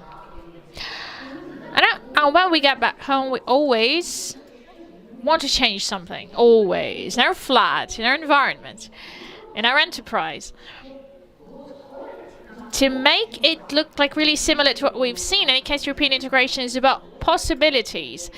It's about simplification of certain processes, because our key product is croissants, and if we export it from Ukraine to Europe, and if we have this unified system, this will definitely simplify some operational issues. I personally feel positive. Our company is positive as well, because as of now, 70% of our clients are based in Europe. So that is why we want it, and we think that this is the only good path for a country to move forward. Our experience with European companies is exceptionally positive, and we are speaking of the businesses we cooperate with. We speak of our partners. For example, we buy the raw materials from European suppliers. In the majority of cases, we are completely satisfied in terms of quality, in terms of deadline, and commitments taking. So working with European partners is a sort of a guarantee. It guarantees that everything will be performed timely and with a proper quality. Particularly entrepreneurs are extremely interested in getting these larger markets, larger sale markets, and just mentally to become close to those people who really want to join like the civilized world. And this is the access to funding. When you become a part of the EU, you get an opportunity to attract investments to your country. Most people, I want to say that Europe is not something extraordinary. It's not like the very first world, unique world, different from us. The same people who just respect each other, and they respect their laws. So the sooner Ukraine becomes the part of Europe, the more developed our market will be. So even when some competitors appear in the market, a healthy competition will help businesses to grow and to evolve. I can definitely say that we are more than ready. We're much more ready than we were 5 years ago. I can see significant shifts in political and economic aspect. And despite the full-scale war, we continue doing our job. Government invests a lot to educate and inform and raise the awareness of people about the opportunities, giving instruments to run their businesses. And this is really, really important. The business portal is huge. It's hugely important. But let's be frank. Still, a lot of work there is. Primarily work related to fighting corruption and changing the legal system and the justice system. We have to live according to the law, paying these official salaries to people, paying taxes. When we say that we want and we have the honor to be the part of the EU, we have to realize that business must live according to the rules of the EU. From the standpoint of business, Ukraine is ready, because we've seen it in the past and we can see it within the last year and a half. Ukrainian business is highly competitive. It has a full right to exist, and it speaks loud of itself. The bigger the competition, the better it is for the consumer. Then you don't have this. You're not fixed. Then you evolve. I think we can overcome everything if we work diligently and if we have the same goal and move towards that goal.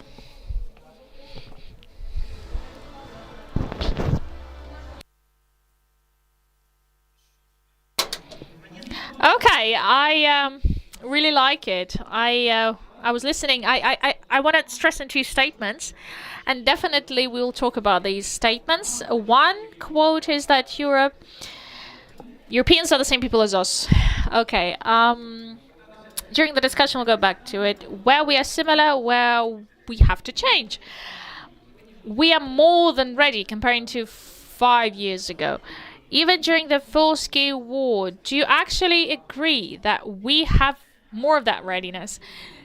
These are not the only questions we'll discuss today, but before we start, journalists don't have that much of authority. When I'm a moderator, I have certain type of authority, and I set the rules. Okay, I will interrupt you. We need to be brief, because I was told that this should be a hard talk. It will be hard, 3 minutes per each. So, let us talk about that. How do we move towards the single market? So when we talk about business integration economy, it's not about something adopted elsewhere by legislators. How it's implemented, it's important. Where we can together, feel that we are in the same economic environment. So, in the unified environment. So, Yulia Sviridenko, first Vice Prime Minister of Ukraine and Minister of Economy. 3 minutes, as I told you, with short introduction. Well, first of all, I'd like you to comment that self-screening that was presented. Ministry of Economy was actively involved. How do you feel, based on the results of what you've analyzed, how much time do we need to feel that we are the same? Just with the legislation, for us to know that we can be ready for this market. So thank you for inviting me to this event. Our entrepreneurs have many questions. I think Ukrainian entrepreneurs are ready. Ukrainian business is ready for European Union.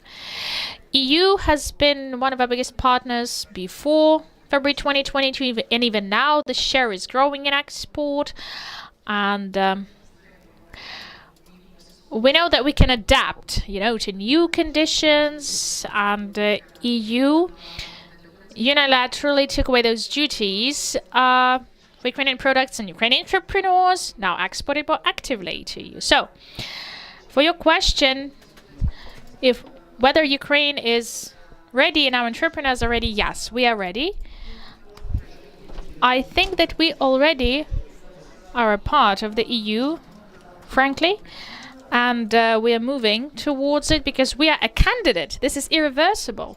We will be the part of the EU, a member of the EU, a member of NATO as well. We will become. So, from the governmental standpoint, it simplifies our tasks. We understand what regulation there is, that we have, what should we ratify or adopt to become a part of that EU market. But on the other hand, there's a nuance.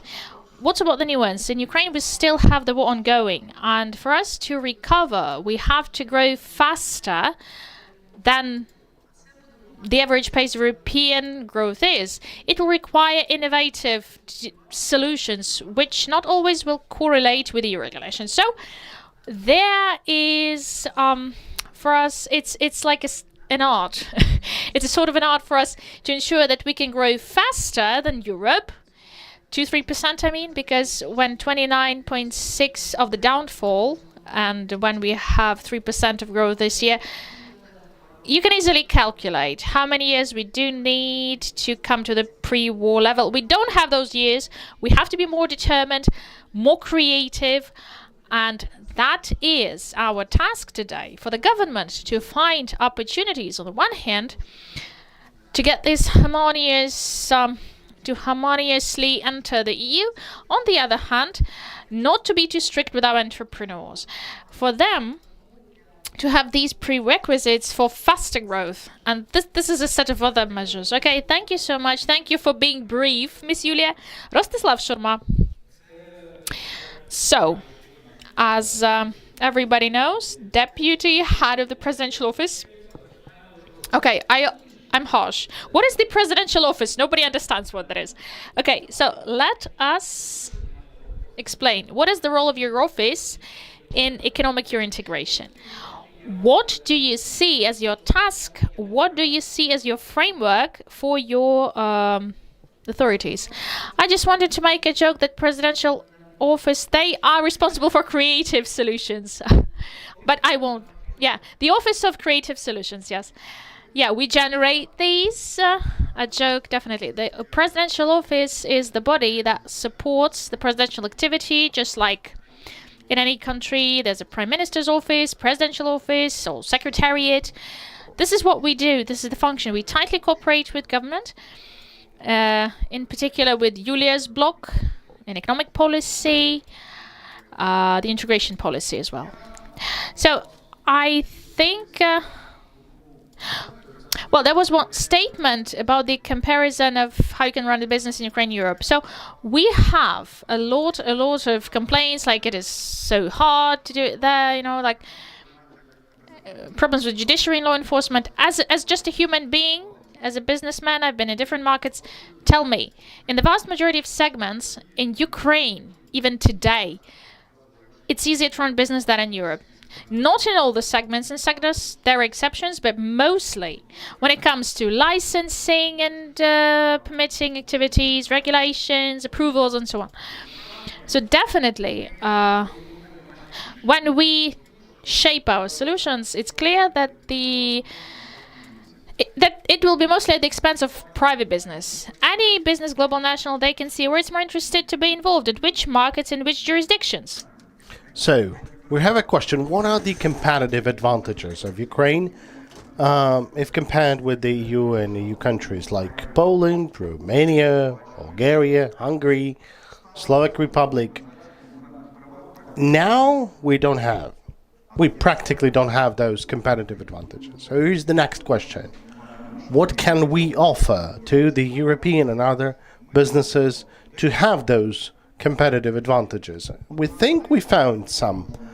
Now, one of the things that's the easy way to start a business, because, I mean, thanks to DIA, you can register the legal entity very easily, but what about the farm, the electric station, or production company? In some of the European countries, in order to have a permit, documents you would need to spend 5 to 7 years. No corruption, no, nothing. But there is a lot of procedures in place. Now, Poland has a lot of advantages, but we can be the country number one. As Yulia said, it's not going to be up to all the standard EU regulations, but we would need to have this jump in order to have fast developments in the first years. Now, what does it relate to? Land plots, allocation of land plots, then energy resources, because any company needs water, energy resources, then connection procedure. Usually, these are lengthy procedures. I believe in Ukraine, we would be able to make it simpler than municipal permits. In EU countries, it's fairly difficult, but we will change. And electronic permit for the construction. We have to be a number one country in terms of ready to construct anything. Thank you. Let me change the precedence, because I think it would be more logical for Catherine Agleskova, she's the managing director for the Association of Ukrainian Entrepreneurs, to respond, because I want to draw some connections between what Rostyslav has mentioned, because sometimes it can be more difficult in the EU, and sometimes our entrepreneurs got used to the fact that you can work easier. But still, the Ukrainian business knows that alongside the EU integration, there will be a lot of challenges. And there would be a need to change the procedures in line for the common EU standards. Well, thank you. Thank you for the chance to represent Ukrainian businesses now. Well, the Ukrainian businesses are already doing that. Of course, there could be questions to small, medium enterprises. We're not thinking about the external market before the war, but now they have no other chance but to select and choose for new partners from outside. For example, from Poland, and there's a lot of Ukrainian companies currently registering in Poland as well, and they should look at other countries, because Europe is our biggest partner, and many companies are already working with the EU. On the other hand, it's important to say that this process shall take some time, because some of the companies that are not ready for that, they have to look at their own standards to get the certificates and to be prepared for becoming a fully fledged player on the European business community field. But should we kind of draw the bridges or draw the connections, I would like to say a few words about trust and approach to investors. That's very important. Any cooperation, any partnership with the EU requires the trust, because if there would be no trust into Ukraine on behalf of our own business, then of course the external investors would not be coming to Ukraine. So whenever we're dealing with all the matters related to the operation of Ukrainian companies that continue with capital investments, with paying taxes and everything, all that is taking place during the war. But let me put it a different way. When there will be wonderful conditions for doing business, for fast development of local companies, then Western companies will come, which is very important. Now, one more thing. The business has to be a subject of the EU accession process, and it's good that we are meeting on the same stage with representatives of the government and the business, because the business will have to leave with this plan, will have to recover, and will have to adjust. So it's important the position of the companies would be taken into account. It could be not the 100% to be implemented under conditions of the Ukrainian business, but still. Okay, Oleksandr, let's get to the agricultural business. The founder of the Association Ukrainian Club of Agricultural Businesses and CEO of the IMK company. Since we're talking about the agricultural sector and the similarities and differences between the Ukrainian and European environment, I have a feeling, as a person who writes a lot about this, that the EU would be ready to open a lot, but as for the agricultural market, I don't think it will make us same as EU. Well, do you think whether the agricultural business is ready to this sort of asymmetric conditions? Well, let's start with who understands the agricultural policy of the European Union, Ukraine. If we take common European policy for Ukrainian agricultural businesses, that's additional money, that's common market, and nobody goes into details. So if we would ask a Ukrainian person, like they would say, we're ready to receive funds, we're ready to get agricultural, to develop agricultural business, but that's not the essence. We are ready, I fully agree with all the counterparts who mentioned this. We are ready as of today, and we have demonstrated that over the past decade, because we've increased our share in the EU export by many times, and it's already 50% of our agricultural export, and that says that we are ready. Now, there's a differing questions. We're ready now, but whether we'll be ready in 2030, okay, that's about the challenges that not only the Ukrainian agricultural people are facing, but there is a Green Deal that has to be fully implemented by 2030. So the European agricultural workers will have challenges to face. So whenever you're talking to European agricultural workers, they're saying that they're not ready. There's protests in Netherlands and others. We can see what the Polish people are doing to us when they're saying that you have a different cereal or you have a different wheat and you shouldn't go there. No. It's just that the Polish agricultural workers, with all the support, they cannot compete with our agricultural business. Now, that's the truth that everyone knows. And that is why the Poland and other neighbors of Ukraine are violating the common rules of the EU, preventing us to get into the competitive environment. Now, talking about the EU of 2030, we are on equal terms with the Europeans because they don't know what to do with the European Green Deal, and the same for Ukraine. Because when I were talking about Green Deal, and which was the main document for the agricultural policy in the next years to come, we're talking about the reduction of the use of chemicals, a lot of land plots. We're talking about 25% that has to be not used for crops and things like that. Then there's wild animals that we have to take care of.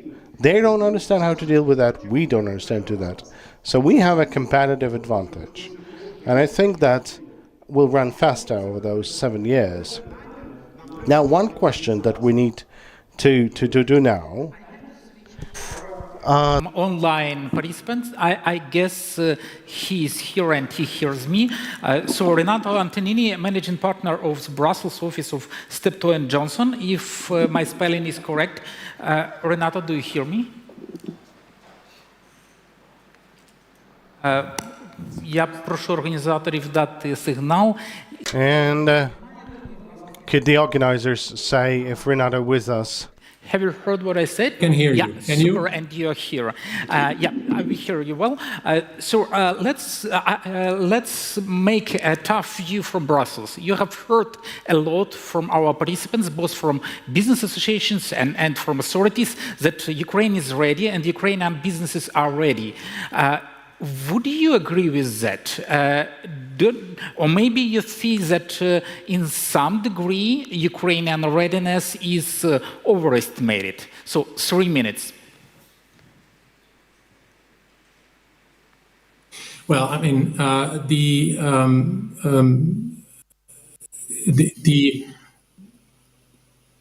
takeaway is of course the perception of readiness is also linked to the capability of understanding the actual impact of certain legislations.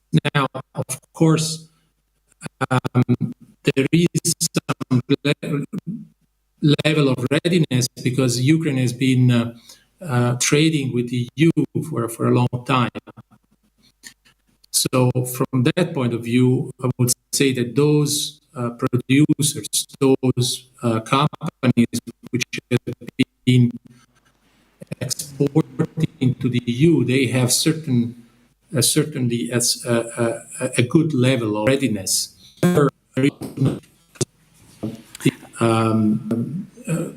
To what you Renato, we hardly hear you. I'm afraid that the line is poor, and because your sound is very much jammed.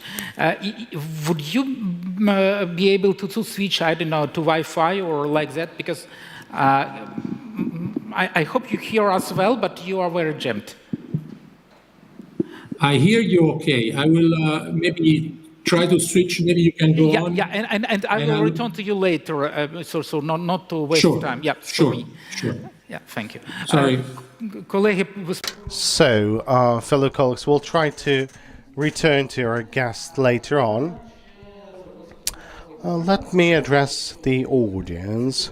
We'll have one more cycle. We'll try to talk and to answer some of my questions, but then I would like the audience to participate. I know that there is representatives of the business from think tanks, so let us together ask questions as for the expectations on our path to EU, and going back to our panelists today and to Sveridenko about the main tool in our relations to the EU, which is currently being prepared, this 50 billion Ukraine facility fund.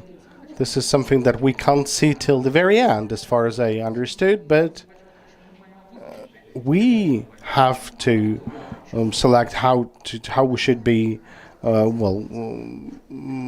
considering that, well, we're currently working on the concept note. This is done by the Ukrainian side, together with the business associations, with regional business, and that's to approve this concept note. By the end of October, we have to draft that and submit it to the EU.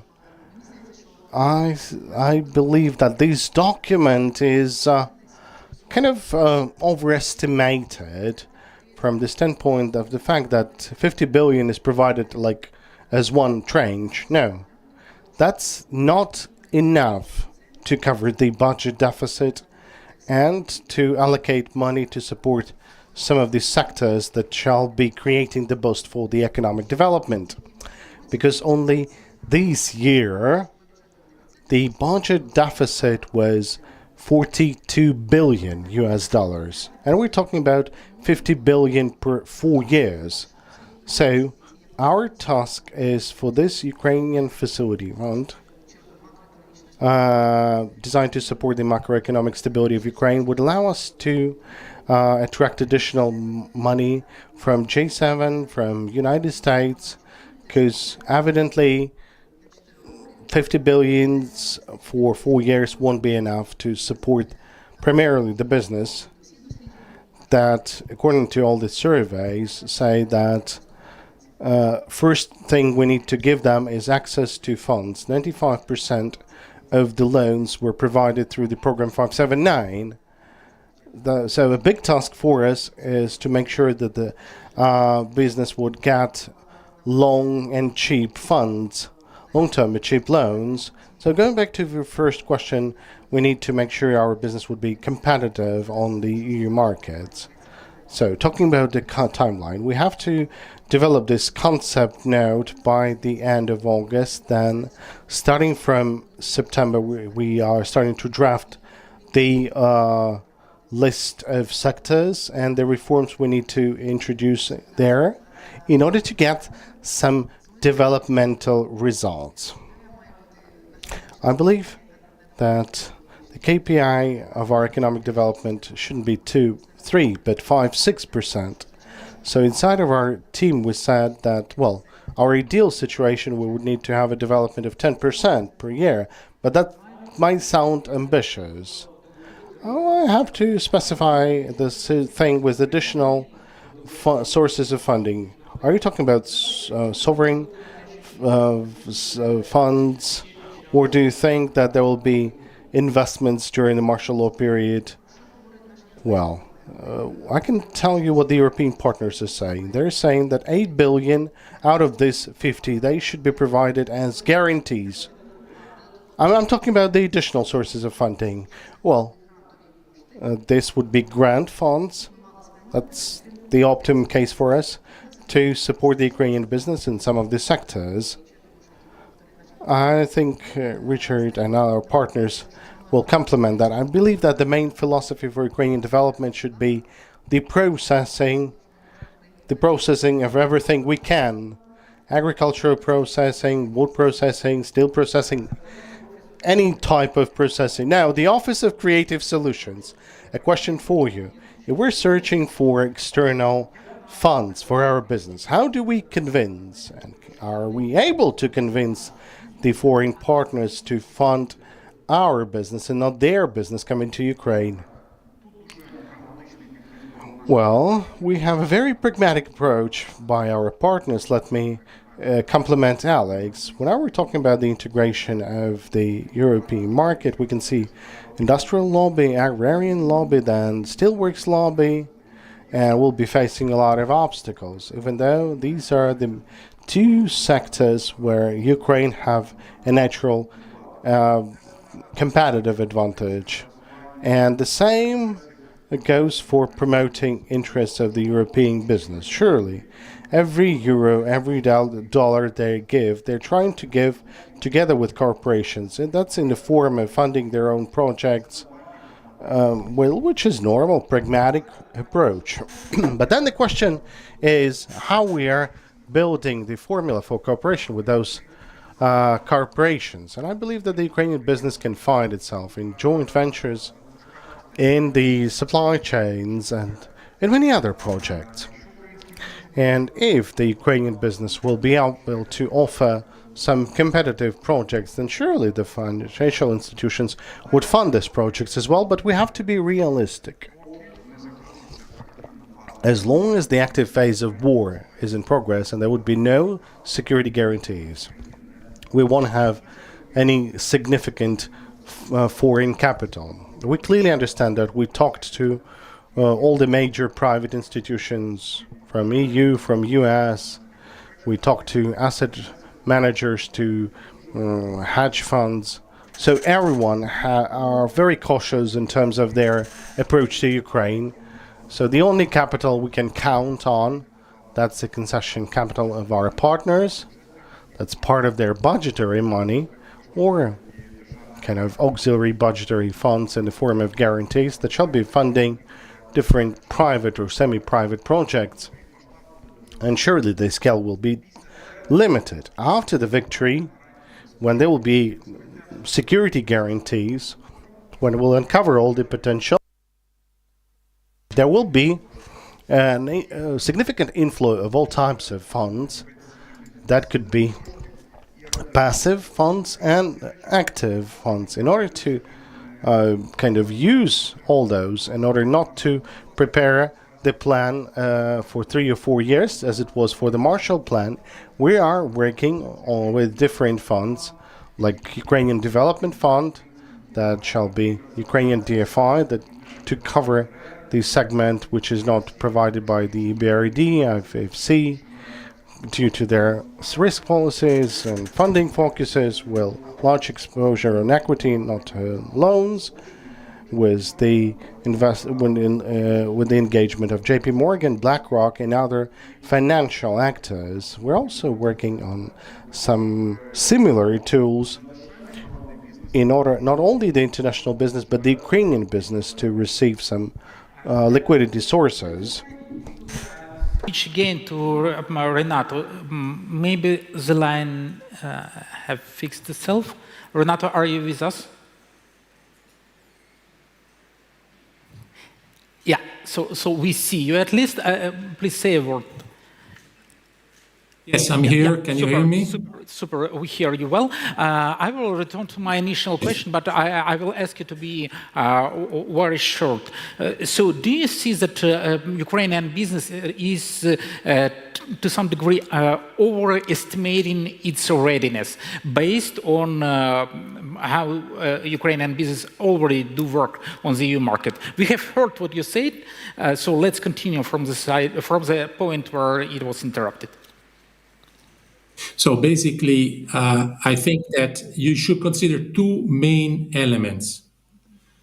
One is the fact that the legislation is changing a lot during these months and years, and this readiness, which could be applicable, appropriate for the past to certain companies, certainly does not apply to the future. So there is a lot of work to do, regardless of whether companies are ready for the legislation which is now in force. I'm speaking about supply chain legislation, due diligence legislation. There is a lot to talk about. There is no time here. But there is a lot to do. There is a lot of work to do. So I think that Ukrainian businesses should take this occasion of that, where Ukraine is working very hard in a very difficult situation to join the EU as soon as possible, to help out the government by taking initiatives themselves to understand the legislation, understand the future legislation, and try to comply with it, even when it's not yet in force, even when it is not there yet. That is a challenge, not only for Ukraine, for a lot of countries, to be able to anticipate.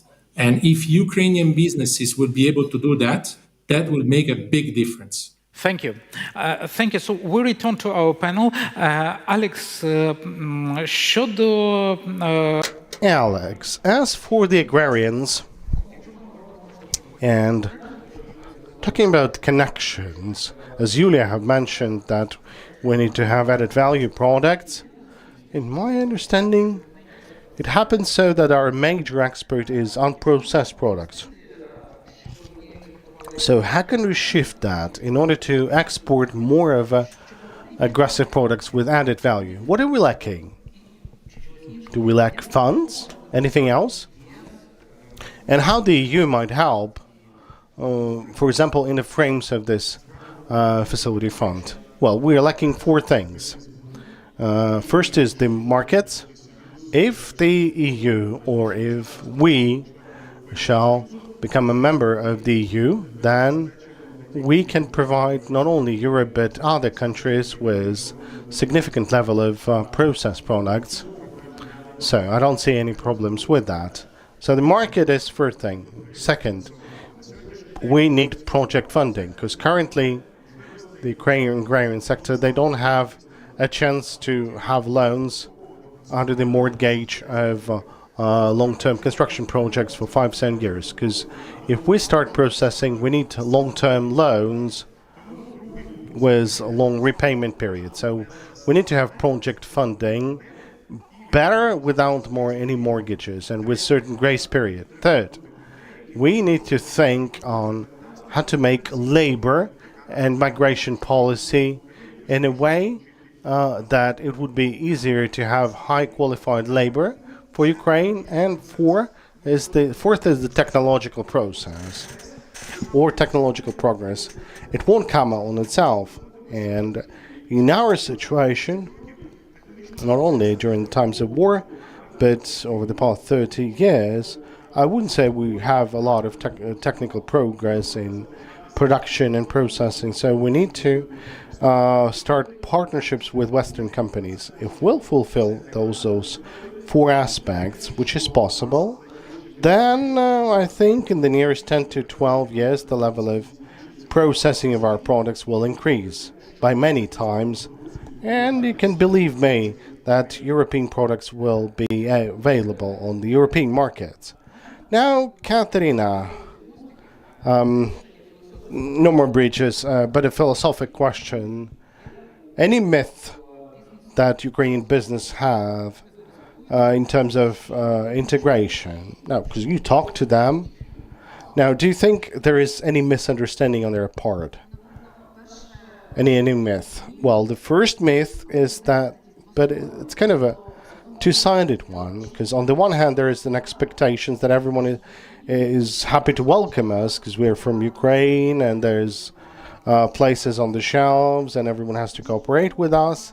But on the other side, people who are only starting, or the companies that are already starting, they think that nobody's waiting for us and they shouldn't even try. So it's kind of a two-sided story. There is over expectation and there is fears that nobody's waiting for us. Now, what can you do to that? How to deal with that? The main role could be played by different type of institutions that are supporting and promoting the export capabilities of Ukraine, and they make sure that Ukraine is welcomed to find some formats for Ukrainian products to be represented at the shelves of the European markets. Then our role as the business association, we have to prepare the business to be a fully fledged member. We have to kind of cope with that challenge or fear that nobody's waiting for us, but to provide help, to help with the quality standards, with compliance procedures, to turn into the fully fledged partner, not just a player, but a partner to European counterparts and colleagues on the European markets. Well, and we as the media will have to explain that to the business. But I would like to return to Renato for a very short comment at the end of this round. I hope he hears me well, so I will start this question until he's on the screen. I don't know. Yeah, so you are here. Renato, do you see a real chance that European business would agree to accept Ukraine as a full-fledged member of the EU? Because anyway, it's about money, it's about competition. Yes, no, just 1 minute for an answer. Yeah, I think they would. What happened has impacted a lot the public opinion in Europe, and I think there is a lot of support for Ukraine. And I think that it's very sad the way this has been gained, but certainly Ukraine has gained a lot of support in the EU, and that will also apply to Ukrainian business, which is seen very favorably in the EU. It will be just a matter of making sure that they quickly adapt to a completely different environment, legal environment, and it takes time and a lot of efforts. But there is certainly a welcoming atmosphere in the EU. Thank you very much indeed for that positive assessment. I have to confess that I'm a bit more skeptical.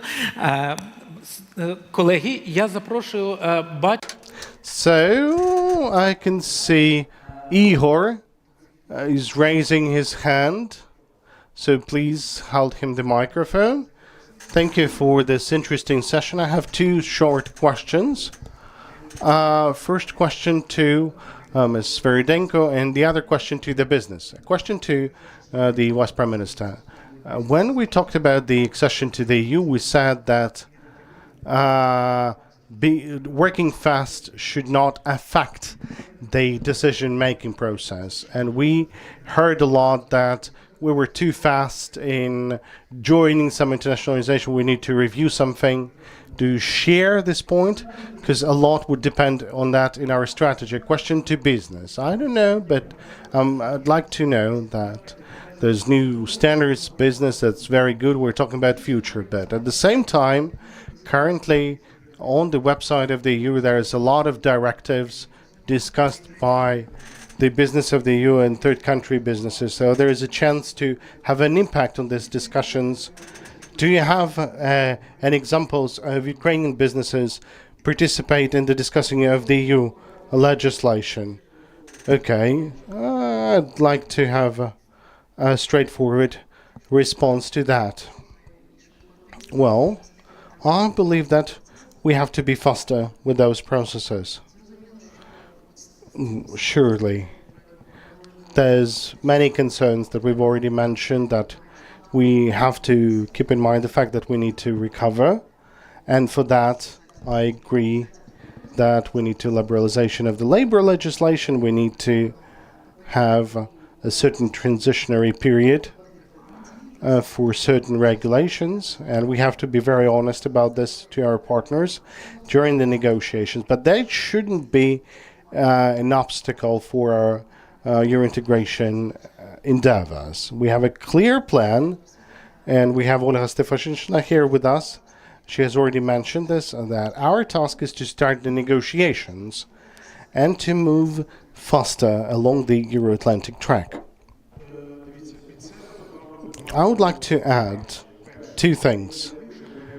First, we're not only participating in all the negotiations on the development of the agrarian policy from the Ukrainian Club of the Agrarian Business, but for the first time in 30 years, we're expecting the solution of some technical issues now, but there will be a delegate from the Ukrainian agrarian business in Brussels, and he will be representing our interests at the European Commission. By saying our interests, I'm not only mentioning agrarian business, but the interests of Ukraine. I would like to extend words of gratitude to Yulia Anatolievna for resolving many technical issues that we faced on our way to organize kind of the employment for our delegate in Brussels. So in 4th and 5th of October, we'll have a serious event in Brussels.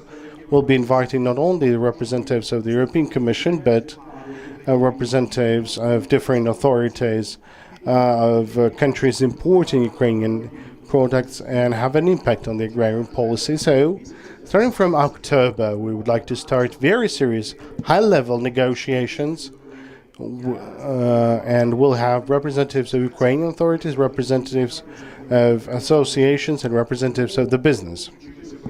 So we are engaged, and we're not just sitting and waiting, but we're already running, I would say. I would like to add that the The Association of Ukrainian Entrepreneurs is already on its way to developing some advocacy opportunities for Ukrainian entrepreneurs in the EU.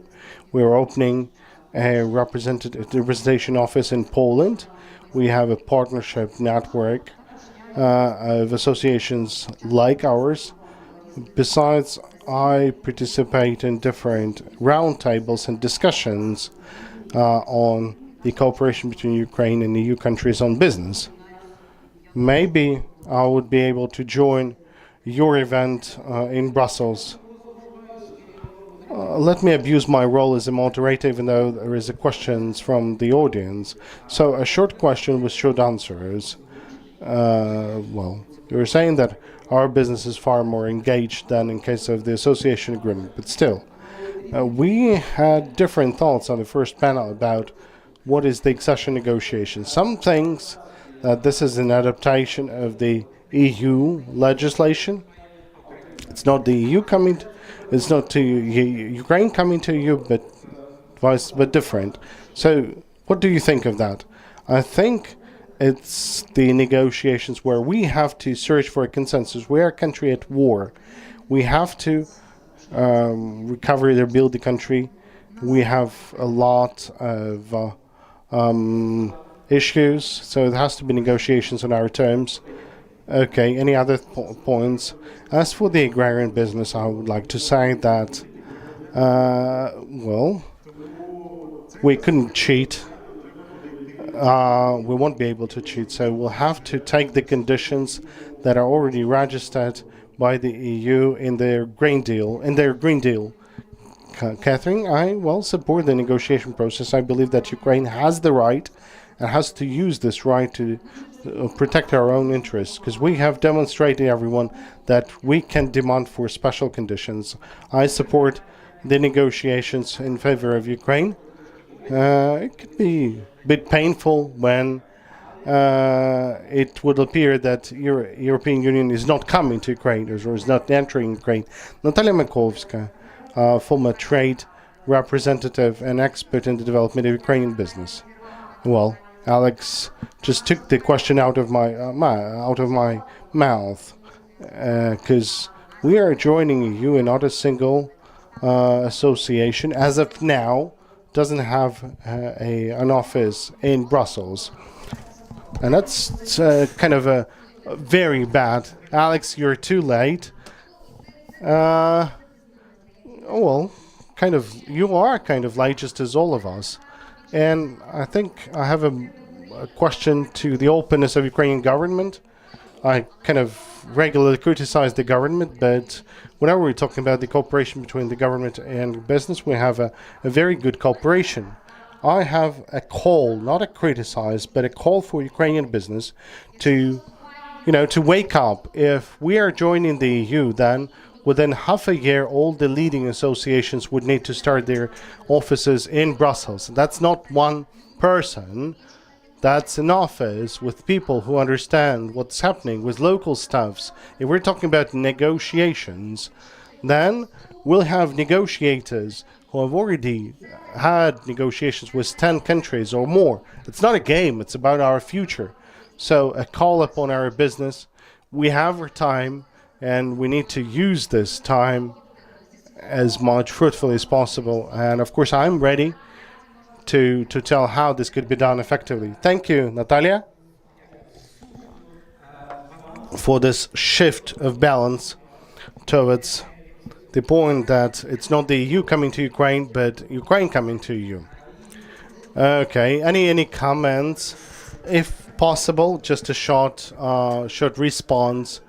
I have to thank, because it was a true benchmark for me in terms of the work of Brazil representatives in Brussels. When I met them, it was a great thing that I learned. I mean, they're protecting their interests. We're not competitors with Brussels, but I got friends with Brussels, with their office. I've looked at their team, and there's a lot that we could learn from our friends from Brazil. Any other responses? Good. Thank you, Volodymyr Fesenko. Thank you for this interesting discussion. A question to Alex and maybe to other panelists as well. Our agrarian business is ready for the membership, but everyone can see, and you mentioned this, that not everyone in Brussels is ready, because we shall be competitors for the quotas on the agricultural market, and we shall be competitors for financial support.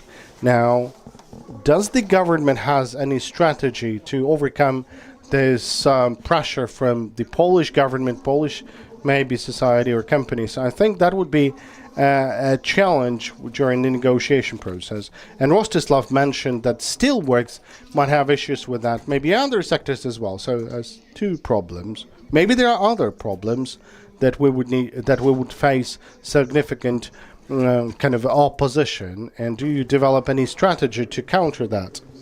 Well, there's a lot of Europeans in the room, but look, frankly speaking, if we'll have a market of 500 million, then we would ready to sacrifice with some dotations to get to that market. Why are saying that we can sacrifice certain dotations? Because it took 20 years for the EU market, for the EU to reduce 0.3% of spendings on the agricultural products. When Ukraine will join with 32 million hectares of agricultural land, will return this 0.3%. Whether the countries of the EU would wish to return those 0.3%. So I'd say that the negotiation process between the EU and Ukraine, I would not be kind of focusing on dotations. I would rather focus on agricultural products, on infrastructure projects to support the quality of the products. Then we wouldn't be saying about quotas. Because if we're joining EU in 2028 and our products by that time would comply with all the European standards, then we're not speaking about quotas. So I'd say that we've started. We're moving in the right direction. We have full support of the Ukrainian government and parliament, in the office of the president. We have full support of our sector. We don't have an understanding, frankly speaking, if we have understanding where we are now and where we would need to be in 2030. So there's no understanding like that. But still, we started a very important reform in the academia, in agricultural lands, and now we would need to have one of the Institute of the Academy of Agrarian Studies, and they shouldn't be analyzing the crops of previous years, but instead they would need to work on the strategic developments, and they would need to do that while taking into consideration with the European Green Deal. Or we have to level it to the ground and then to build anew. Well, we have people that we have. If we'll force them to work in the right direction, they will do that. But there shouldn't be a multitasking. We would need to clearly identify what we'll need to do by 2030 while taking into consideration the European Green Deal.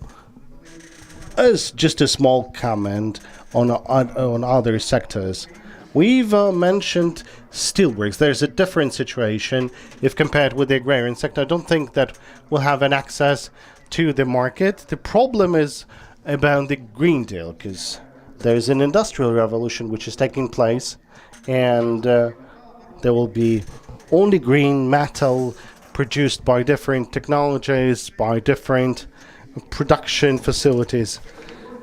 So Ukraine naturally has the best conditions to allocate all of those capacities in Ukraine.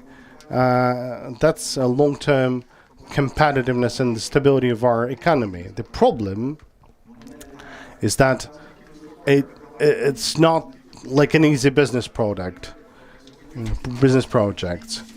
because if we take the premium for the risk, well, not a single project will buy off itself, and the European green money are covering the subsidies to the European metal steelwork holdings to subsidize those investments. Should we take a look at the Europe together with Ukraine as the single body, Well, the EU is interested in making sure that steel is produced in Ukraine because that's the cheapest possible steel. It's cheaper than a steel produced in Poland, in Germany, or many others. If we'll do that, your EU will win, but some of the corporations will lose. So it's all about the balance, whether we will be able to convince the European bodies to take an effective decision and not the lobbying decision in the interests of certain industrial groups. Is with us. I would like to ask him to comment on this too. Renato, are you here? Yeah, I see you. Yes, I am. I'd like to ask you to comment what Alex said about possible like special conditions of Ukrainian participation in a joint agriculture market without having these like dotations that are granted to EU member state businesses. Would you say that, or would you suggest that Ukraine should show these intentions from the very beginning? Can it facilitate or speed up our accession, or we should, to your view, insist on equal participation of Ukraine in agricultural policy of the EU? Well, it is certainly a very delicate subject, and indeed, if Ukraine were to propose certain, let's say, accommodating conditions that would facilitate. As you know, all of this is a form of negotiation. So I think that, in concrete terms, the should be to, in case you make some concessions, to try to work on other sectors which are going to be, or maybe today are not so important, but they might and they will be important in order to take advantages of any concessions that are made. In other words, the idea is to try to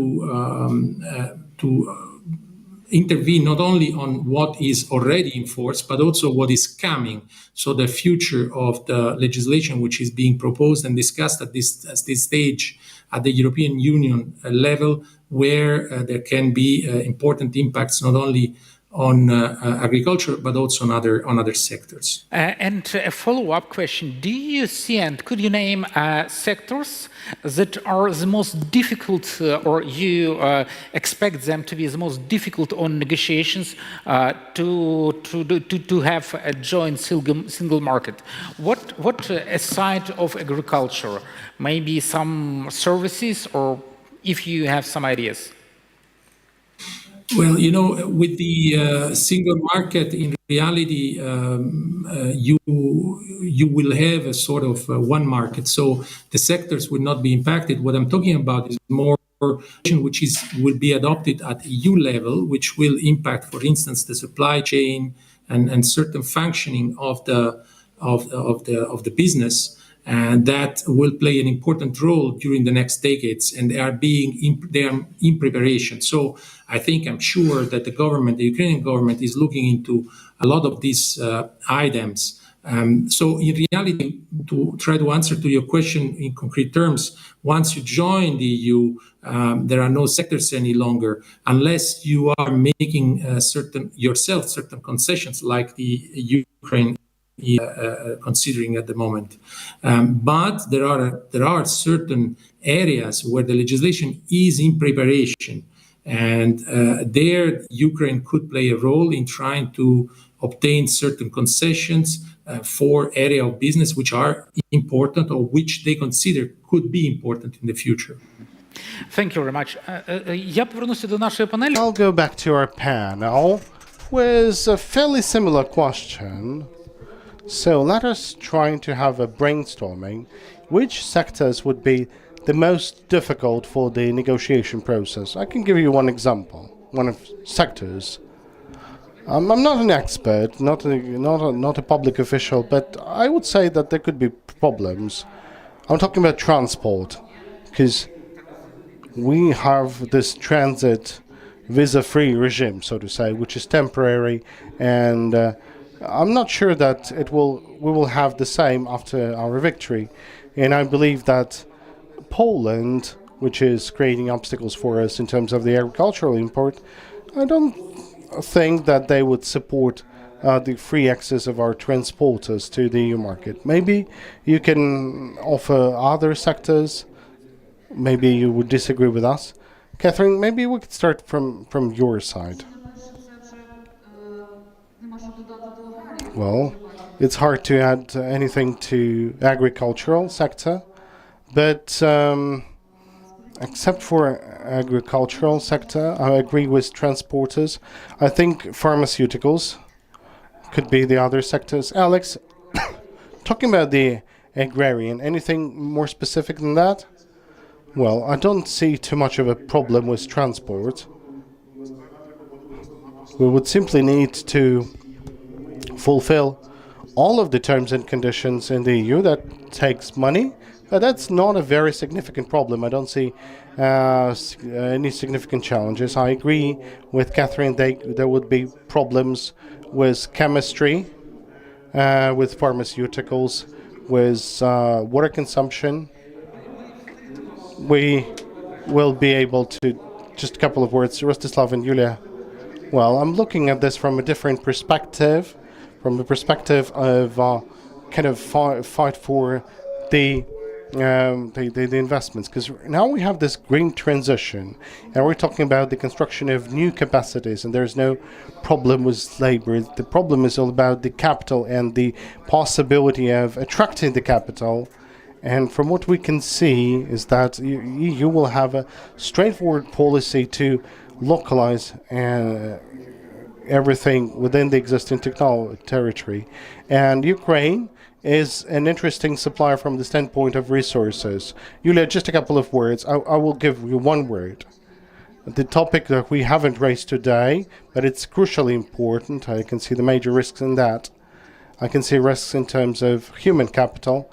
We have 4 million of Ukrainians currently in Europe, so when we'll become a part of the EU, so we'll need to do everything possible to make sure that those people would return, and Ukrainians won't leave Ukraine when the borders will be open, because nobody would stay here to rebuild, because we are kind of solving the employment problem for Poland and not for Ukraine. So let me finalize the panel, and we'll need to proceed to the shelter.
1, 2, 3, чек. Раз, два.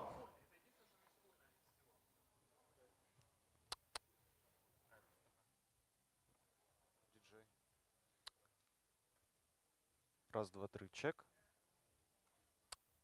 Раз, два, три, чек. Чек, чек. Чек.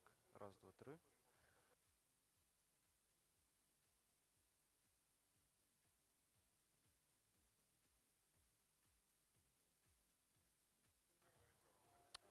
Раз, два, три, чек. Раз, два. Раз, два, три. 1, 2, 3, чек. Раз, два, три, чек. 1, 2, 3.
So, ladies and gentlemen, I do want you to take the seats, please.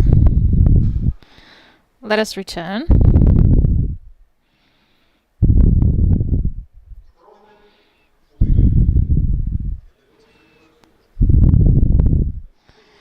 Okay, we have some technical issues with simultaneous translation. It's not quite possible here, so we need to have the consecutive. It actually elongates the process. So we have a decision made. For English-speaking audience, we'll have a translation, but we actually have our interpreters right now sitting on the third floor, risking their lives. So we will change the format of the conversation for the start. We will invite our online participants, the English-speaking ones, and then we will go back to our room to Ukrainian-speaking panelists. I do hope you'll understand what we talk about, and then we will go to Ukrainian speaking concept. So we'll have the representatives of Ukrainian government in this room. We'll continue. Okay, so this will be the structure. No objections? Thank you. So technically, well, right now I guess the interpreters can catch the sound for our English-speaking audience, for them to actually understand what's happening there. Okay, just a couple of minutes of your patience, and we will start. Thank you.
Hello, my name is Roman Tuchkivsky. I'm a co-founder and member of Supervisory Board of Ukrainian Leadership Academy, until recently a serviceman of Ukrainian Marine Corps of the Armed Forces of Ukraine. During 9 years of war, I've lost so many of my friends and acquaintances. With each of them, we had some shared activities in the past. With some of them, annually we ascended the highest peak of Ukraine in Carpathian Mountains to get some joint adventure, feel the team spirit, and see the beauty around us, the natural beauty. And we dreamt of ascending Roman Kosh when we returned the Crimean Peninsula.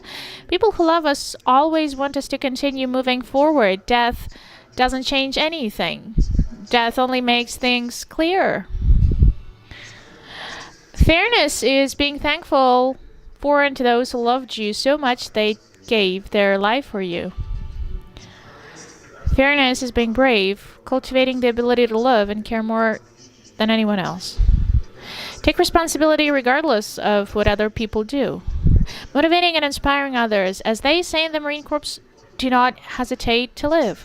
Live for oneself and for fellow soldiers who did not return from battle. Take care of each other. Fairness is the bravery that urges each of us to sincerely express their position when it comes to the common good, to protect it and expand it, unite others for good cause, or warn others against dishonest actions, and when necessary, punish for it. Fairness is meeting the demand for fair game rules starting now. Either we build a society with fair rules for everyone, or we condemn ourselves and each other for decay. Fairness is when now, in the times of fight for the right to live in our land, as recently the President of Ukraine said. There can only be two lines of personal actions. You fight or you help to fight. Only then evil will get a fair response. Only then we Ukrainians can unite the civilized world around our victory. and further Ukraine's transformation into a human-centered country. With rule of law, respect for property that is able to contribute to making the world a better place. Glory to Ukraine and glory to heroes.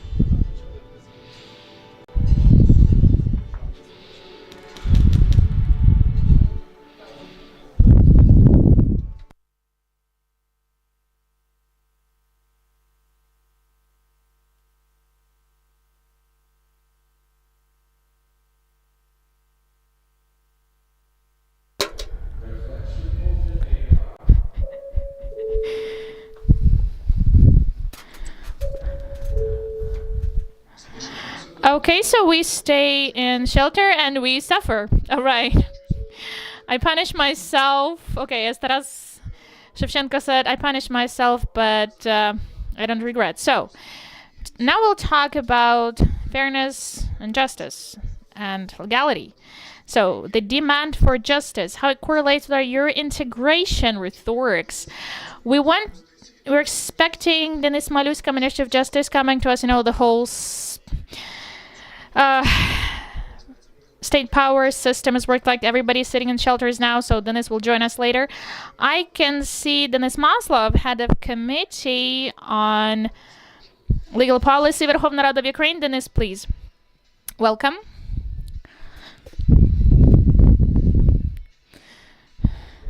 Thank you. And we have a small problem because due to the E-raid alert, we can't have Ihor Zhovkva with us, Deputy Head of Presidential Office of Ukraine. We invited him here, so I guess we will have fewer people talking offline. But we also have two speakers, Katerina Maternova, Deputy Head of DG for Neighborhood and Enlargement Negotiations from European Commission. She will be online. And we have Mr. Gerald Naus, founder and head of European Stability Initiative. We will have him online as well. And we have this technical problem with stream and with translation. We made a solution. We made a solution possible. First, we'll talk to our English-speaking guests, with our English-speaking panelists, and then we will come back to the studio. We'll have all of our officials here. We have no choice, and unfortunately there's no air conditioning, but this is something we can't change, so we do understand it. All right, tell me please, do we have Ms. Katerina Maternova with us? Hello. Yeah, please come help me. Yeah. Sorry, we have some problems technical. There was an alarm in Ukraine. That's why we are sitting in the shelter. And Ms. Katarina, one short question. Now, today in Ukraine, on our conference, we are talking about whether Ukraine is ready to join the European Union. My question is the next. Is the European Union ready for the accession of Ukraine? Can you hear me? Can you hear me? Oh, yes, now I can hear. Absolutely, thank you. Sorry for this trouble. Well, thank you very much for the invitation to address this very important topic and this very important gathering. And I am really sorry that you have to be in bomb shelters instead of the original planned venue. And I also want to just add to the very kind introduction that you made of me that I have been designated to be the next European Union ambassador to Ukraine, and I will be moving to Kiev in the middle of September and to take up my duties there. So hopefully next time there is an event like this, I will be able to be on the panel physically And while I may not speak Ukrainian just yet, I'm happy to say that I understand most of it. In that sense, we hopefully will be able to communicate well.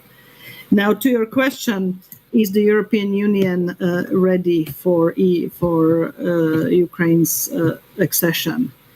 I think that the main answer to that really depends on the ability of Ukraine to step up, as it has really impressively been doing so far. As you know, Ukraine has made a lot of reforms and went through really a fundamental transformation also in the area of rule of law and justice that we are discussing on this panel since Maidan, but the real prospect of EU enlargement was brought to everybody's attention due to the ultimate sacrifice that Ukrainians are doing in this current terrible war, which obviously started already in 2014, but became dramatically escalated in February of last year. So, as we heard in the video before the panel, the sacrifice in human life and in the destruction of property and infrastructure and human lives really only makes sense if a fairer and well-governed and non-corrupt country comes out of it at the end. And I think that this is very much the same driver as the driver to join the European Union. Now, a lot will depend on Ukraine and on the reforms that Ukraine has been doing, and there is still some way to go, but has really shown a lot of determination and readiness for change. But of course, the readiness for change will also need to happen. The readiness for change will also need to translate into real changes in the EU structures and in EU policies, in EU budgeting process, etc. But I'm one of those who very vocally articulate and also strongly believe that the two processes are very much connected. You cannot prepare EU for enlargement in the abstract, right? It's not changes that will be necessary in the voting system, in some of the biggest spending policies, in the way commissioners are designated, who has how many votes, etc. None of that will happen without reacting to a real prospect of enlargement. And I think right now we are at a time when there is a sense of inevitability about enlargement, that there is a sense of movement in this area where we had no movement in the last 10 years. The last decade was the first decade since the creation of the EU when there was no enlargement for a new member. So I think there is now very much a feeling that it will happen. There are obviously questions how quickly, and I think that what is important for my Ukrainian friends to realize that just how consequent you are and how diligent you are in your own transformation will affect the overall process. So there are still on the table some issues that need to be solved on the Ukrainian side.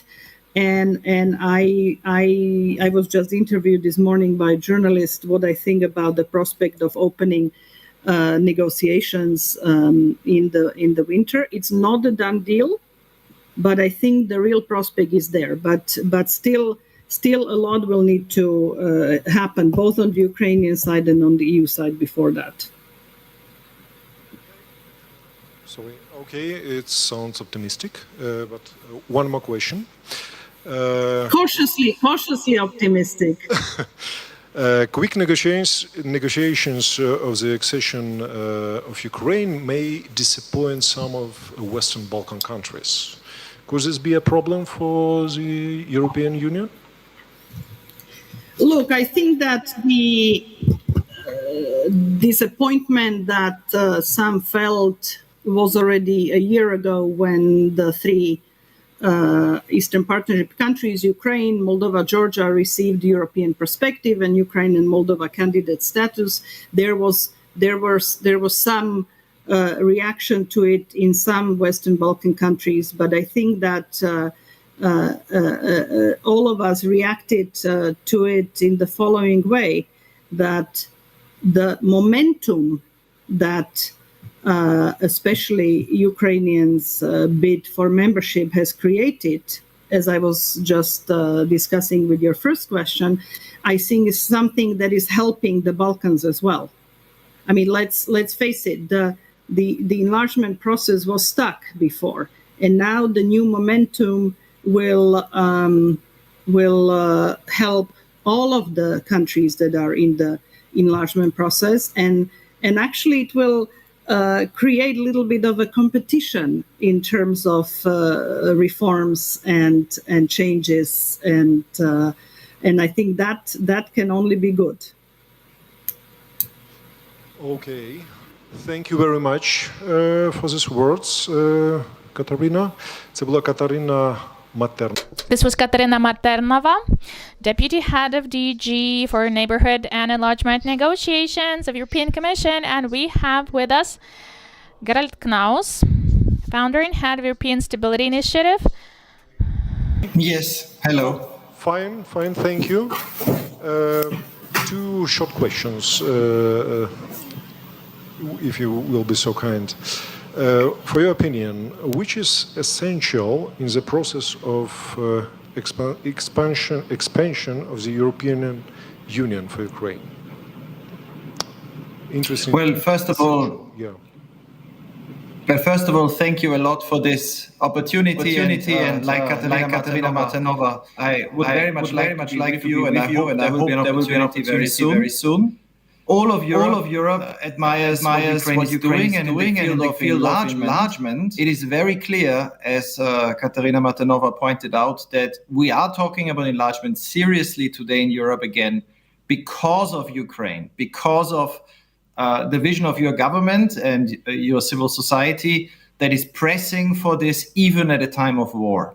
But to answer your question, of course, it depends in the end on the reforms done in a country. But it also crucially depends on how the European Union approaches the accession process. I was just coming back from the Balkans yesterday. I spent a few days in the Western Balkans. And to tell you the truth, I do not see any new momentum at this moment in the Western Balkans. Not a single chapter has been opened with any of the Western Balkan countries that are in the accession process in the last 6 years. So these countries are stuck. The rhetoric is going backwards. We are talking about the potential of new conflicts. We are talking about massive corruption scandals in countries that only 4 or 5 years ago were seen as hopeful. And the reason for this extremely sorry state of accession in the Western Balkans is that the Western Balkans are in a trap, the trap of a not credible, never-ending accession process. If you talk to the Kosovars, they are not sure when they can ever join the EU. When you talk to the Bosnians, they have no idea when they will open a chapter. And then you talk to the Montenegrins that have closed 3 chapters of 33 in more than a decade of negotiations. Now, what is necessary is to start the process. I think it is crucial that Ukraine begins this process as soon as possible, hopefully this year. But what is also necessary is that the European Union approaches this in the spirit of previous enlargements and not the Balkan enlargement process. And I give you one example, how important that is. In the year 2000, which is now more than 2 decades ago, your neighbor Romania looked hopeless. The presidential elections, the runoff, was between a former member of Ceausescu's Central Committee of the Communist Party, Ion Iliescu, and an anti-Semitic ultra-nationalist poet. They were running for who would be president. Their parties had 57% of the votes in parliament. The average salary in Romania in 2000 was 100 euros a month. Foreign direct investment was only 3%. Corruption was rampant. This was when Romania started accession talks in 2000. And 6 years later, the country was transformed. The prime minister in 2000 was put in jail for corruption. Civil society was strengthened. And just in economic terms, Romania, which used to be poorer than Serbia at that time, is today richer than 5 other EU countries and stands at 77% of the per capita GDP in purchasing power parity of the EU average. It's been a tremendous success. And the reason Romania was successful, and so many other countries, was that when accession talks started, everybody expected them to end within a few years. So what is important, to answer your question, is the energy in Ukraine, the clear pro-European orientation of the government. But it is also important that when this process starts this year, the spirit in which EU member states and European institutions approach it is the spirit in which they approached the enlargement after 2000, which is a spirit that within a few years, and latest by 2030, Ukraine will actually be integrated into the European Union. Then, and we can discuss how you get to this signal that it's credible, then you can avoid the Balkan trap.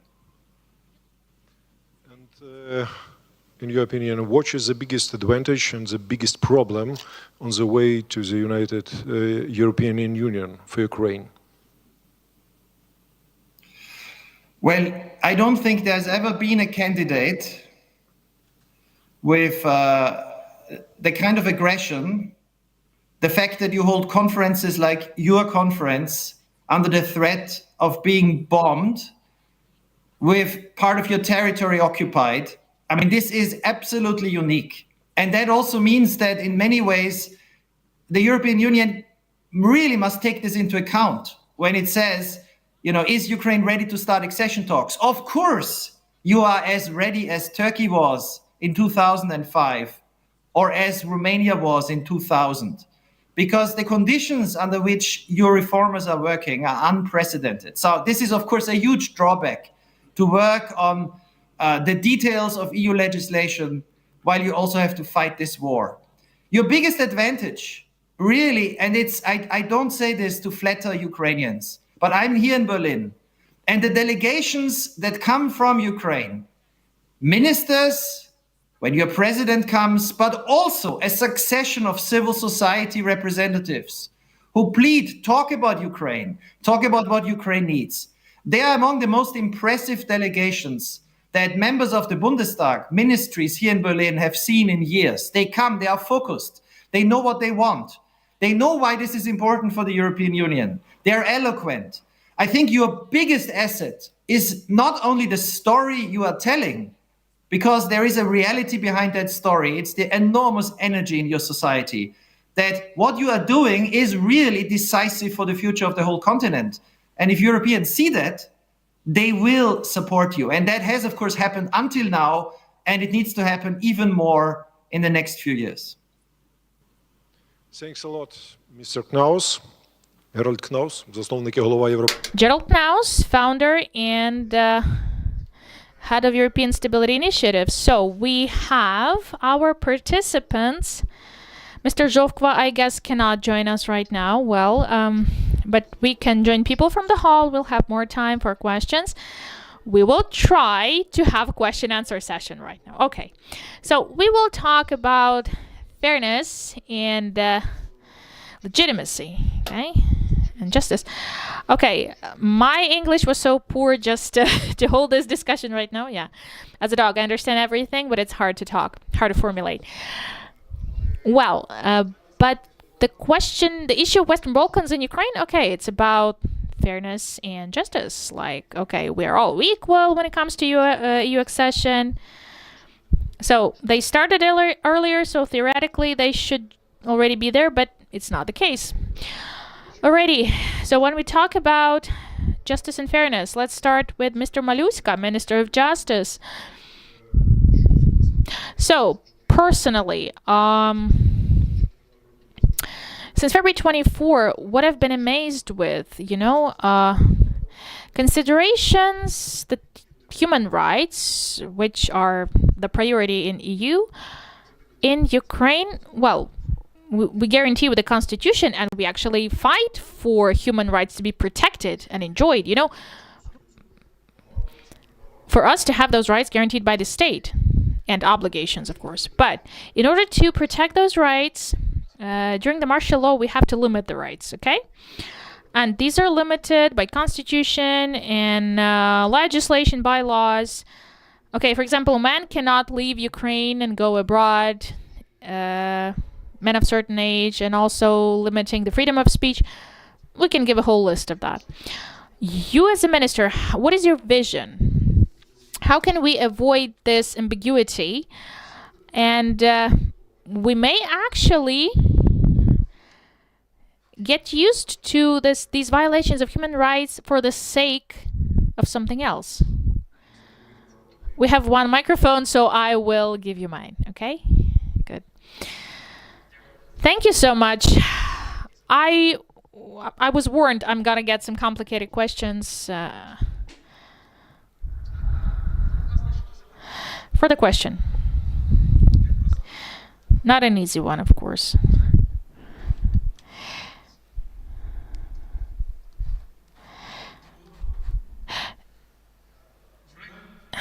A road to heaven can not be paved with sins. No. Good intentions coming to hell. It's a little bit different. Okay, I'll rephrase just. Okay. A road to heaven cannot be paved with sins. As a rule, it goes like that. But in this case, I think that there's a simple solution. We should not paving the way, we should still stick to these general rules. If we limit the rights only within the scope allowed by the Constitution and European Convention or international agreements, which regulate the warfare, if we are at war, so we stick to the Geneva Convention, of course. If we keep the war prisoners, we feed them, we ensure their rights are protected according to our international obligations, even if Russians don't do that with their war prisoners. So we still don't fall out of these standards, international standards and European standards. We just took a little bit broader rail or a broader road, allowed by international standards. And these standards were narrowed down. When the war is over and when we get the victory, we will go back to that again when the martial law is over. So right now I don't see huge risks for us coming to this pre-war state with all the guarantees to protect and ensure the rights and freedoms fully, regardless of the war context. And I don't think that we will have this habit. We'll get used to it, because the society is less tolerant right now to any limitations of human rights comparing to 2021 and earlier. The war is prolonged, no 2 or 3 weeks, as Aristovich said. So the society demands this gradual return to pre-war guarantees. And that's what we're doing. The government is doing that. I apologize for being late. I had important meeting with the MPs. We discussed the draft laws on e-declarations. So if we suspended, if it was okay to suspend it before the war, now nobody tolerates that. So despite the war, we still go back to these pre-war standards when it comes to transparency of government's actions, control, civic control, publicity, the obligation of officials to be open, the story with the story with procurement for the military. Previously in Prozoro we had nothing. Now all the procurements you can actually get it in Prozoro right now. So we're going back. We're not diving in this limitation regime. We're not diving deep. I don't see big risks here, honestly, to be honest. What's with the MPs? What's with the e-declaration? It's not just, 800,000 people must provide their declarations. The results of the meeting with MPs. Okay, we have the dialogue. Still, it's ongoing. And the head of the National Corruption Prevention Agency, I just want to talk to him after the panel. Yes, after the panel is over. But I have a clear understanding that e-declarations will be returned with all the best standard, and it's not the discussion if we need to bring those back in general, but we discuss how exactly should we take the security risks into consideration to be open, but at the same time not to force military who are in the trenches. We don't want them to think how they should provide e-declarations. No, absolutely. We want to have this targeted, correct law in this difficult time, but also to ensure that we establish the responsibility for officials and ensure that they act transparently. We can invite Mr. Novikov to our conversation. He actually wanted to. I want to speak to Mr. Maslov. Denis, you represent the Committee of Verkhovna Rada on Legal Policy. Okay, so this reform track, justice reform track, the court and justice system reform track, it's one of the most painful. But it's like we're coming to this straight road. Why it's the most painful? It's a long term. It lasts for years. At first glance, it may seem that no changes are there. Statistics and sociologists tell us of the opposite. I took some information. The Razumkov Center survey in 2021, the court system, the judicial system, 15.5% of people trusted them. In Ukraine in 2022, 18% trusted them. In 2023, in March, 24.8% of people trust the courts. We can see there is gradual progress, but at the same time, we can calm ourselves down that the glass is half full, but it's also half empty, because 59% as of March 2023 do not trust the courts. And this is a big problem, because without the judiciary, without no trust to judiciary, there will be no legality, no fairness, nothing. Again, what else should we do, or at least how much time shall it take for at least half of Ukrainians, 50% of Ukrainians, to trust the courts? This is the cornerstone of our EU membership, you know? Okay, thank you so much, Vadim. Thank you for the question. And I'm grateful to organizers of the conference. Answering the question, what else do we need? We just need to implement everything that was planned many, many years ago. Something the parliament is handling right now, the president and the government all together, they're working with that. Something that we have been discussing for a long time with our international partners and with the representatives of civic society. Honestly, in 7 recommendations of the European Commission, 2 first recommendations were directly related to the rule of law. I can tell you, just put it in a simple way. Technical regulations, parameters, just we can actually harmonize these. The rule of law issue, I'm pretty sure about that.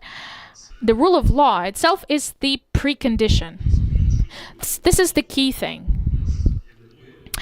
Without it, there will be no effective and successful negotiation process. We won't have this successful process with the EU. And no accession is possible. Therefore, you told us that they trust more. I mean, people trust more. Okay, so this is the result of so many steps taken, and the result of the judiciary system that is changing, and they were transforming itself. When we go back to the track of European integration, look, the two requirements are fully covered by the Parliament. Okay, first, adopting a law and implementing, enforcing the law on the competitive selection of the Constitutional Court judges since 2016. It's already there in the Constitution, the clause. I guess we lacked some political will before that to actually ensure its implementation.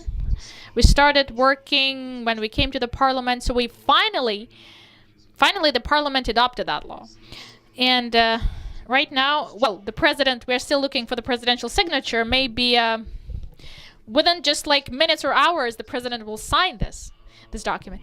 So the Higher Qualification Commission and Higher Council of Justice, they ensure that there is integrity and high professionalism of judges. We established those entities with absolutely new conditions. We took unprecedented steps. Before we actually established these two higher judiciary bodies, we involved international partners as well. Those organizations taking part in competitions. It was absolutely public and open to avoid any kind of political impact on the processes. This has to ensure the maximum integrity and professionalism in the judiciary. We did it, actually. There are no precedents in European Union with that level of openness of our competitive procedures for the Constitutional Court positions for the higher bodies. So right now, the committee I'm leading, what we're doing, first of all, changing the procedures of recruiting and selecting the judges. Almost 2,000 vacancies. For you to understand, 4,500 of those functioning, 2,000 of 1/3 is empty. We don't have people. We still have to get those judges from elsewhere. Our committee prepared a draft law, and right now it's on the stage of finalization. We're almost there, so we, of course, involve actively the civic society to selection. We change the procedures. For 2 years, we can't recruit them. We have to do it very fast. We wanted it to take 9 months. And the expanded involvement of civic society in recruitment and selection procedure and saving money. We will have the procedures faster, but less costly and more effective, concentrating on identifying people with very low integrity. Let's say these people should be kept away from the system. We changed the procedures of disciplinary liability. It's really important. 10,000 of complaints we have there. So our committee, together with representatives of our international partners, 3 projects, and representatives again of civic society, we managed to process 1 draft law. Two draft laws. 1 is voted, and soon we'll vote for another. Disciplinary inspectors, selection and recruitment. And we again bring back those disciplinary proceedings. It's important to ensure the integrity. So many steps of that. You're looking at me. I'm taking so much time right now. Okay, yeah. All right. No. I took the microphone, so I will. I just want you to understand, all of you. The country, well, many talked about it. Nobody was in that kind of environment, when they moved to EU. Never. What is really, look, right now we're in the bomb shelter, people. We're hiding from missiles. When it comes to reforms in justice sector, when it comes to integrity, control over integrity, for the judiciary, for the judges, and other legal professions, we will not stop. I guarantee we will definitely ensure that rule of law, Trust me, other EU countries will take us as an example. And right now we're sitting in the shelter. Why am I saying that this is really Russian aircraft, Russian missiles will never stop us in our reforming process and on the way to EU accession. Thank you. Thank you, Denise. Thank you so much. I'm looking at you, not because you're saying something wrong. You're saying yeah. This is my professional flaw. I'm also always checking the time. Why am I looking at you so attentively? You're saying very, very good things, correct things. But there's one tense moment of the conversation. We have legality, we have justice. Okay. What is fair, what is legal? Let's call it like that. 2 months ago, one of Volyn City Council MPs, his proceeding was closed because he didn't declare something, but it was already a year or two. So according to the law, his case was closed. Is it that was fully legal, but that wasn't fair? I'm not a lawyer, but when I do see that people are driving cars being drunk, some violations. If, for example, if the case is expired, nobody can do anything. It's like fully legal, but it's not fair. It's purely abstract, but the sense of fairness, people want to know that everything is fair, but when people hear that everything's legal, it's according to the law. When I hear that we're doing this, la la la, this is important, but I don't have a feeling that this will generate the fairness sensation. That fully transparent competition will give this sensation of fairness and will not, and the next head of, let's say, Supreme Court will not be taken with millions of bribes. It's much more complicated question. Well, maybe Mr. Maluska, the minister, will answer because it's not the jurisprudence. It's not maybe in your scope of competence, but maybe from your life experience. Just, and share the microphone. Thank you so much. Honestly, this question, it's in the debates, it's discussed for centuries, I can tell you. So, even the Anglo-Saxon legal system was developing, so they once got sick of their system, so they decided to have these justice courts. So or fairness courts. So the civilization is leading this battle like for centuries, and we're not the pioneers in that. And we even have some blocks already built in to communicate properly,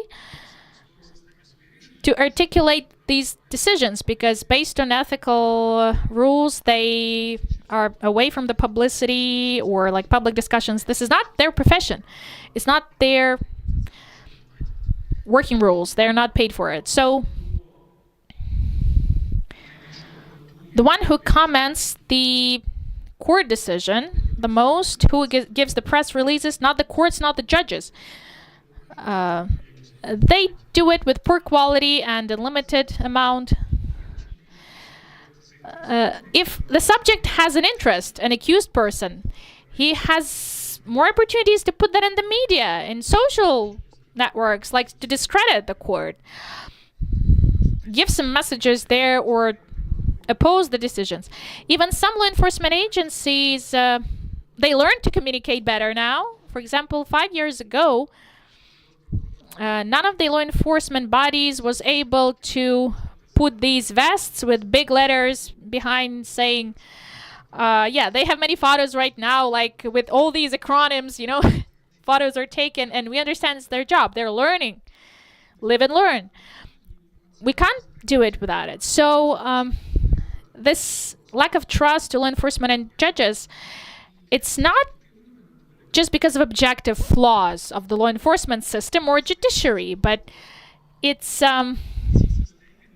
because the system has somehow to reinvent itself, to defend itself in the media space. The modern world, if you don't exist in media, in digital space, de facto you're not in the reality. It's the modern world. It's not about politics. It's for all the state bodies. Like, it's the judiciary system, the law enforcement.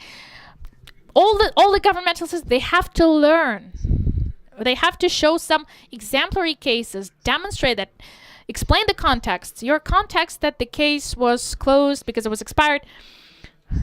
Even with out of this small news, we understand. What didn't he declare, the guy, yeah? The MP. Was it justified, the accusation? If he didn't declare something, it was intentional or some social danger. If the prosecution interpreted the law properly, like, what are the details? Closing the case as expired one is just a good way to save your reputation, to save the reputation for prosecution. Well, all these stories, and it's about proper communication, it's important. Law enforcement are not trained by anyone. And they don't have budgets for it. They don't have these talented people for it, let's say. But this is one of the steps. When it comes about essence, the core of the process. So, the head of the Supreme Court got almost $3 million of bribe. That's a shitty thing. But still, it's a good message for all the judiciary system. Any person who violates the law can be accused and held liable. This is a success story for international partners as well. Even for those who do not realize, they managed, by their recommendations, Ukraine managed to build this anti-corruption system. We are able to catch the head of Supreme Court with such a bribe. It's a good indicator. It's a good KPI. So we managed to tackle that KPI. The top of the judiciary system, those who are in the private sectors, sector lawyers, nobody has a doubt that there is corruption. It's there. But this one was caught, okay? This one was.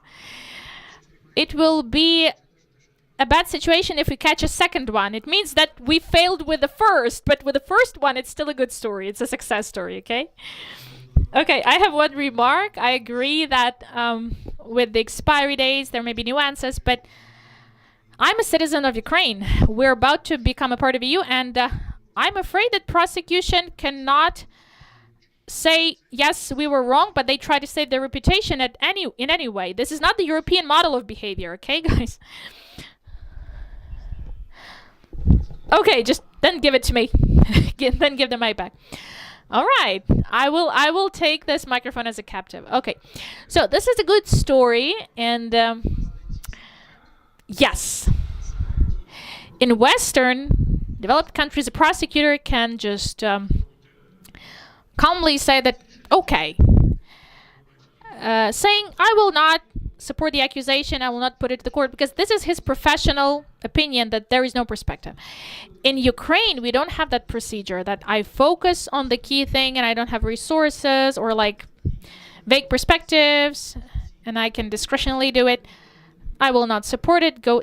Yeah, we don't have this kind of model. We don't have discretion. None of the officials have it. None.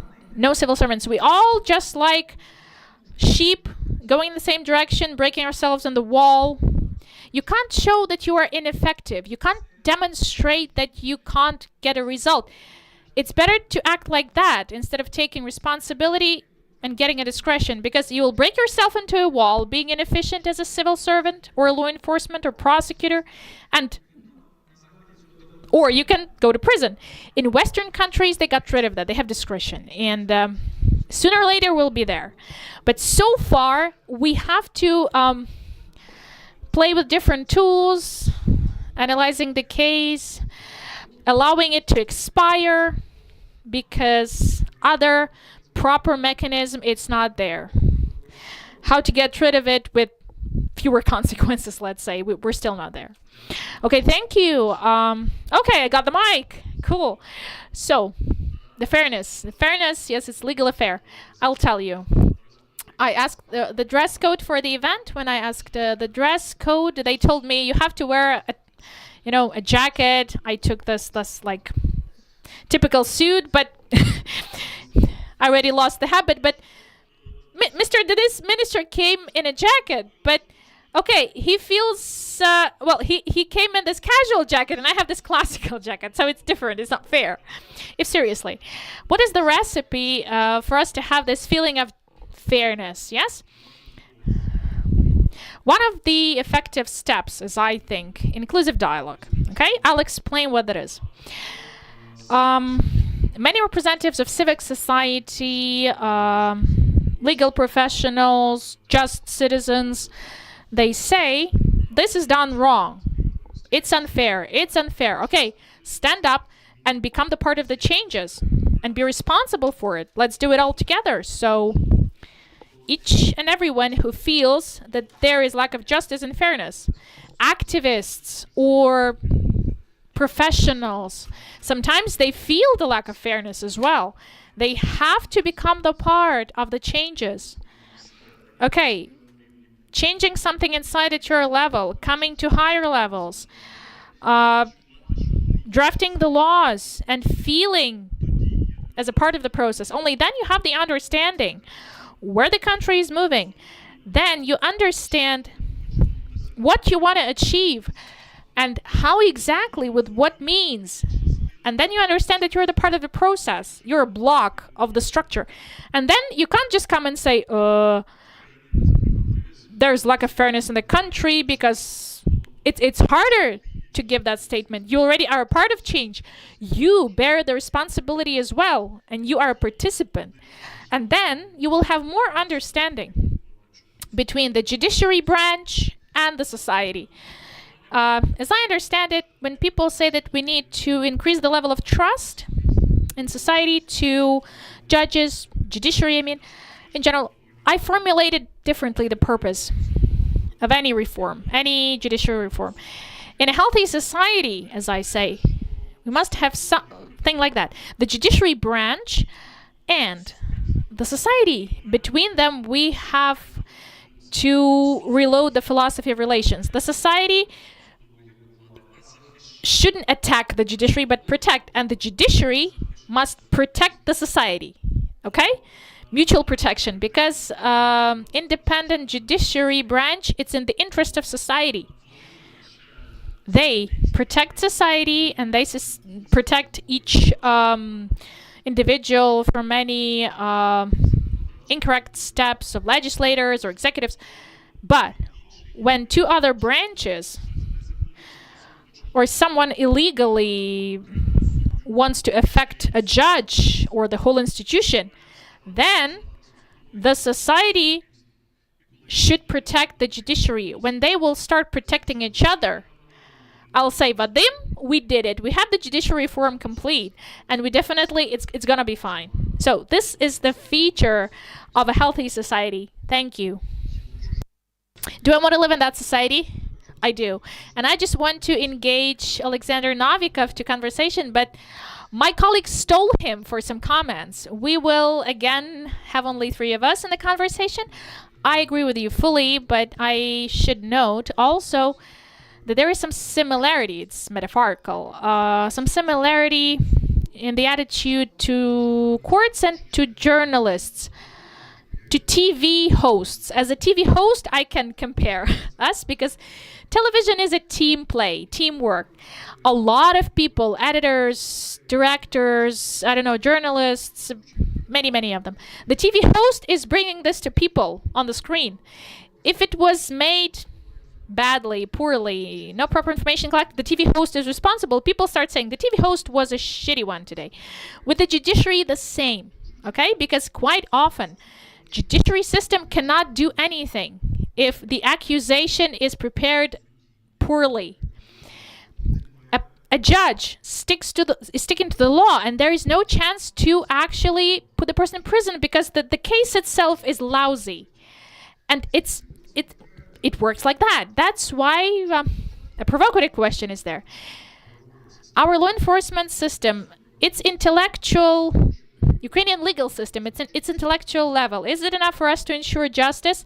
Not just formal legality, but fairness. And we again, I guess, have the A-raid alert. It's not the end. So I'm interested in, just briefly, please. the intellectual level of our law enforcement system globally. Okay? What do you think about it?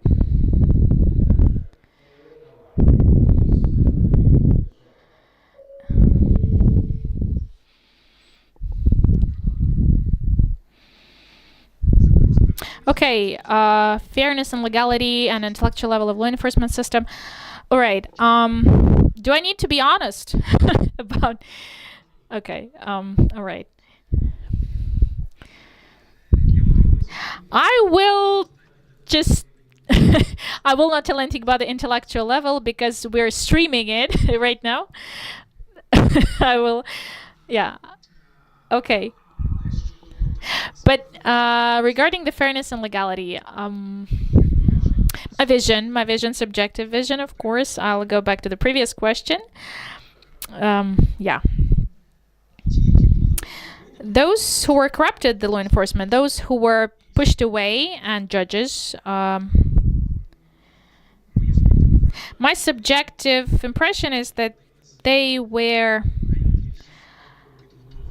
one of the most skilled one and professional. It will sound horribly, but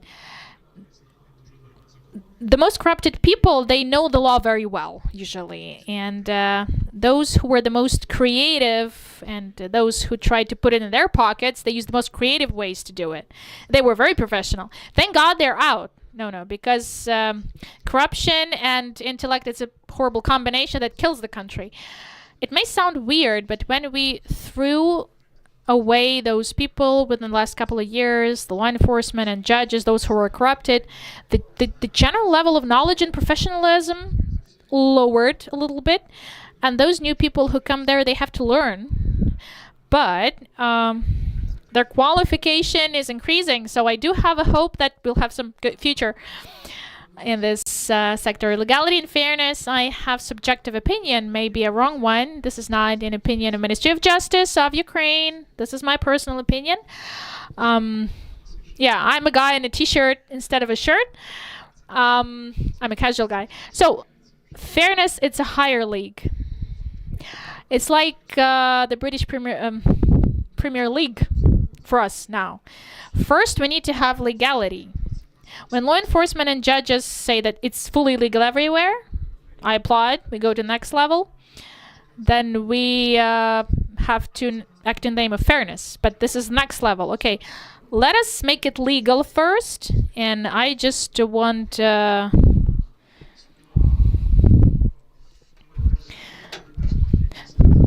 just want to meet my colleagues, also the law enforcement and judges, saying, what you ask, it's unfair and not legal, so just forget. This is a cool thing, yeah. Because if we do take this system, if you stick to the law fully, just only stick to the law, we'll have a huge unfairness level. And it's always fair when it's legal, because sometimes people interpret fairness as total neglect to the law. And quite often subjective, corruption-related stories. I had these cases when there were illegal seizures a couple of years ago from Yanukovych. Yanukovych property was under illegal seizures. We were bringing the property back to the owners, like acting legally, but then media started saying, oh, the minister is defending someone from Yanukovych team. Yeah, and I had regularly those accusations. And yeah, but okay, he's an owner. Yanukovych ran to Russia, but there is an owner, and it doesn't mean that someone has to take it. If someone is a legal owner, you can't just take it. If he is a legal owner. Someone said that it's fair, you have to take the property away. Sorry, law is first.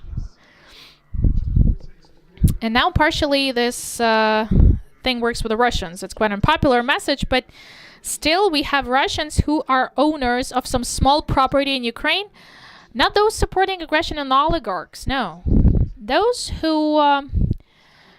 sometimes you have to defend those as well. Understand me properly. before we confiscate the property in the interest of state, it doesn't mean that you can take it. No. People cover themselves with fairness and bad intentions. Let's stay in legality, let's say realm, and then come to fairness. So we have different people, like everywhere, with different level of professionalism, the law enforcement, judiciary, but you're right. Thousands of people who actually perform their functions. Just like with you'll just see the TV host, yeah? And the majority are professional, people with good intentions, but what we stick more to are, these failure stories. Two things are important. Why the judiciary branch functioning is crucial? Because when we talk about law enforcement, if they come with materials at pretrial investigation or the stage of trial, they go to the court. If the law enforcement agency shall not have, or if they don't have confidence, the judge, investigating judge, or the court with closed eyes signs the motion or search warrant or the arrest warrant, whatever, any decision, then they will feel and understand, law enforcement and people, that the fully competitive intellectual professional process is ensured in the court. Then the law enforcement and the lawyers and representatives will be obliged to improve their professionalism if there will be a fully competitive process in the court. So the second part is specialized education, legal education. We have to mention it. You cannot have a fully functioning judiciary reform. I don't like the word judiciary reform, but we won't have changes in the sector if we don't have a reform of legal education. Not everybody, not all the departments and universities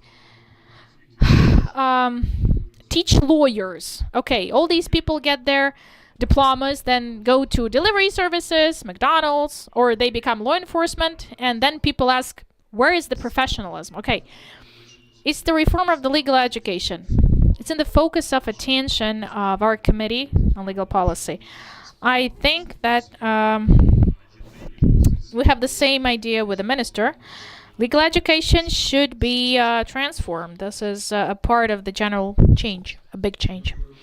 Thank you so much. I do support you. Do we have questions? Okay, we have questions. I'm the only person with a microphone, so I'll walk. Burning some calories today. Okay. Ihor Burakovsky, Institute of Economic Research. We are the think tank, independent one. Yes. These are abstract things we have to find solutions for. I have a practical question. We discussed today the 50 billion euros shall be provided to Ukraine to fund our future recovery. And we all are preparing this plan as a background for this funding. A short remark and then a question. European Union will evaluate the plan within 4 criteria. 2 criteria, the content, and 2 criteria. First, the mechanism of control over the implementation of the plan should be offered by Ukraine. Another criterion, the mechanism to control, offered by the European Union. So, with all the problems that we have today, are we ready to offer the credible system of control to EU, not to disappoint our partners? The money shall be given quarterly. The system of control should be really, really very effective. Who's ready?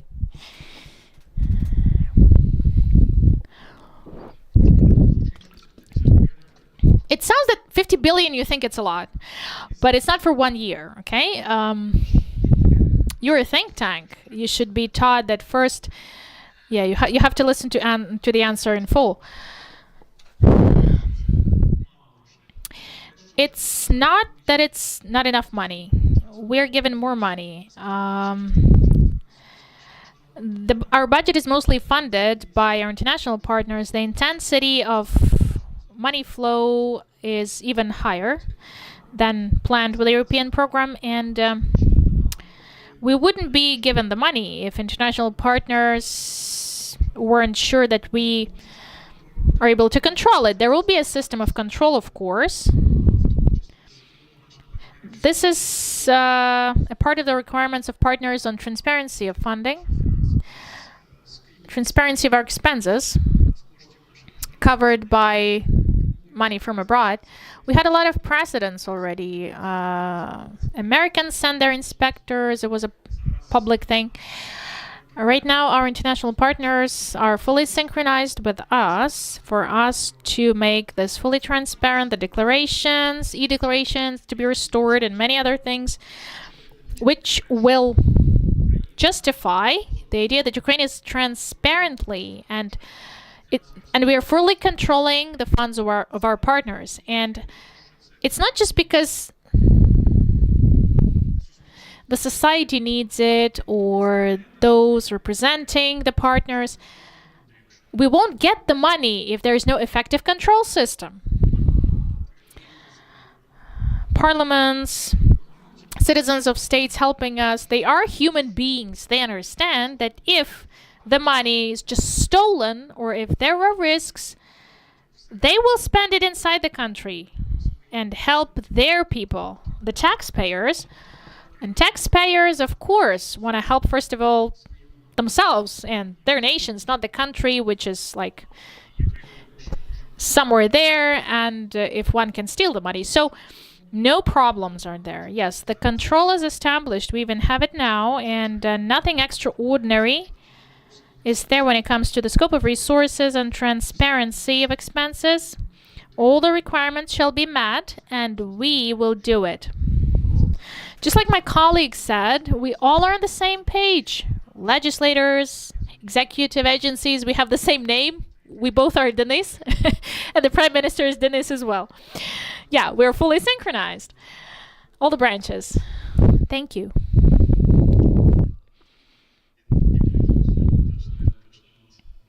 Yeah, we have our surnames starting with M. Two of us. Okay, the mechanism. This is the prerogative of executive power branch. I am a legislator. The committee, our committee is responsible for reforms in the justice sector. I can tell you and I can confirm what Denis says, that first of all, it seems to me this is not like a huge resource of what we spend, how partners help. Yes, it's a serious amount of money, and now we have the mechanism of control. I can't say that this is a huge immense amount of money, and those expenses, the expenses we have are even bigger, but we need the money. We as the MPs will be ready to analyze the necessary steps within the model offered, but yeah, executives, they should lead the process. So it's not about the private money. We speak also about engaging private money for recovery. But I want to say that the National Security Defense Council decision signed by the President, it stipulates that we need to establish an institution in Ukraine to protect the rights of investors and protect investments. It's more for private sector, of course, but right now we work on the model, on the possibility to implement it. I think it may happen that some mechanisms or the jurisdiction, if we make a decision to establish it, some mechanisms of the jurisdiction of that institution will also cover the control over expenditures of funds we get from partners. Thank you. Gentlemen, thank you so much. We are out of our time, but this is still not the very, very end. We still have the informal conversation, and we will try to get out of the shelter and continue it in the informal environment. You can ask your questions to the panelists, of course, if you catch them. you can still catch them. And you can share your ideas and impressions for those who are in the shelter. We have food here, and we have the food on the 3rd floor, so we still have the A-raid alert. For us to stay safe, partially the food was brought here for our networking. Wow. To be able to, first, to be able to network in a safe space with some nice food. My gratitude to you, and an official part, it's always very interesting. Stay safe. Thank you.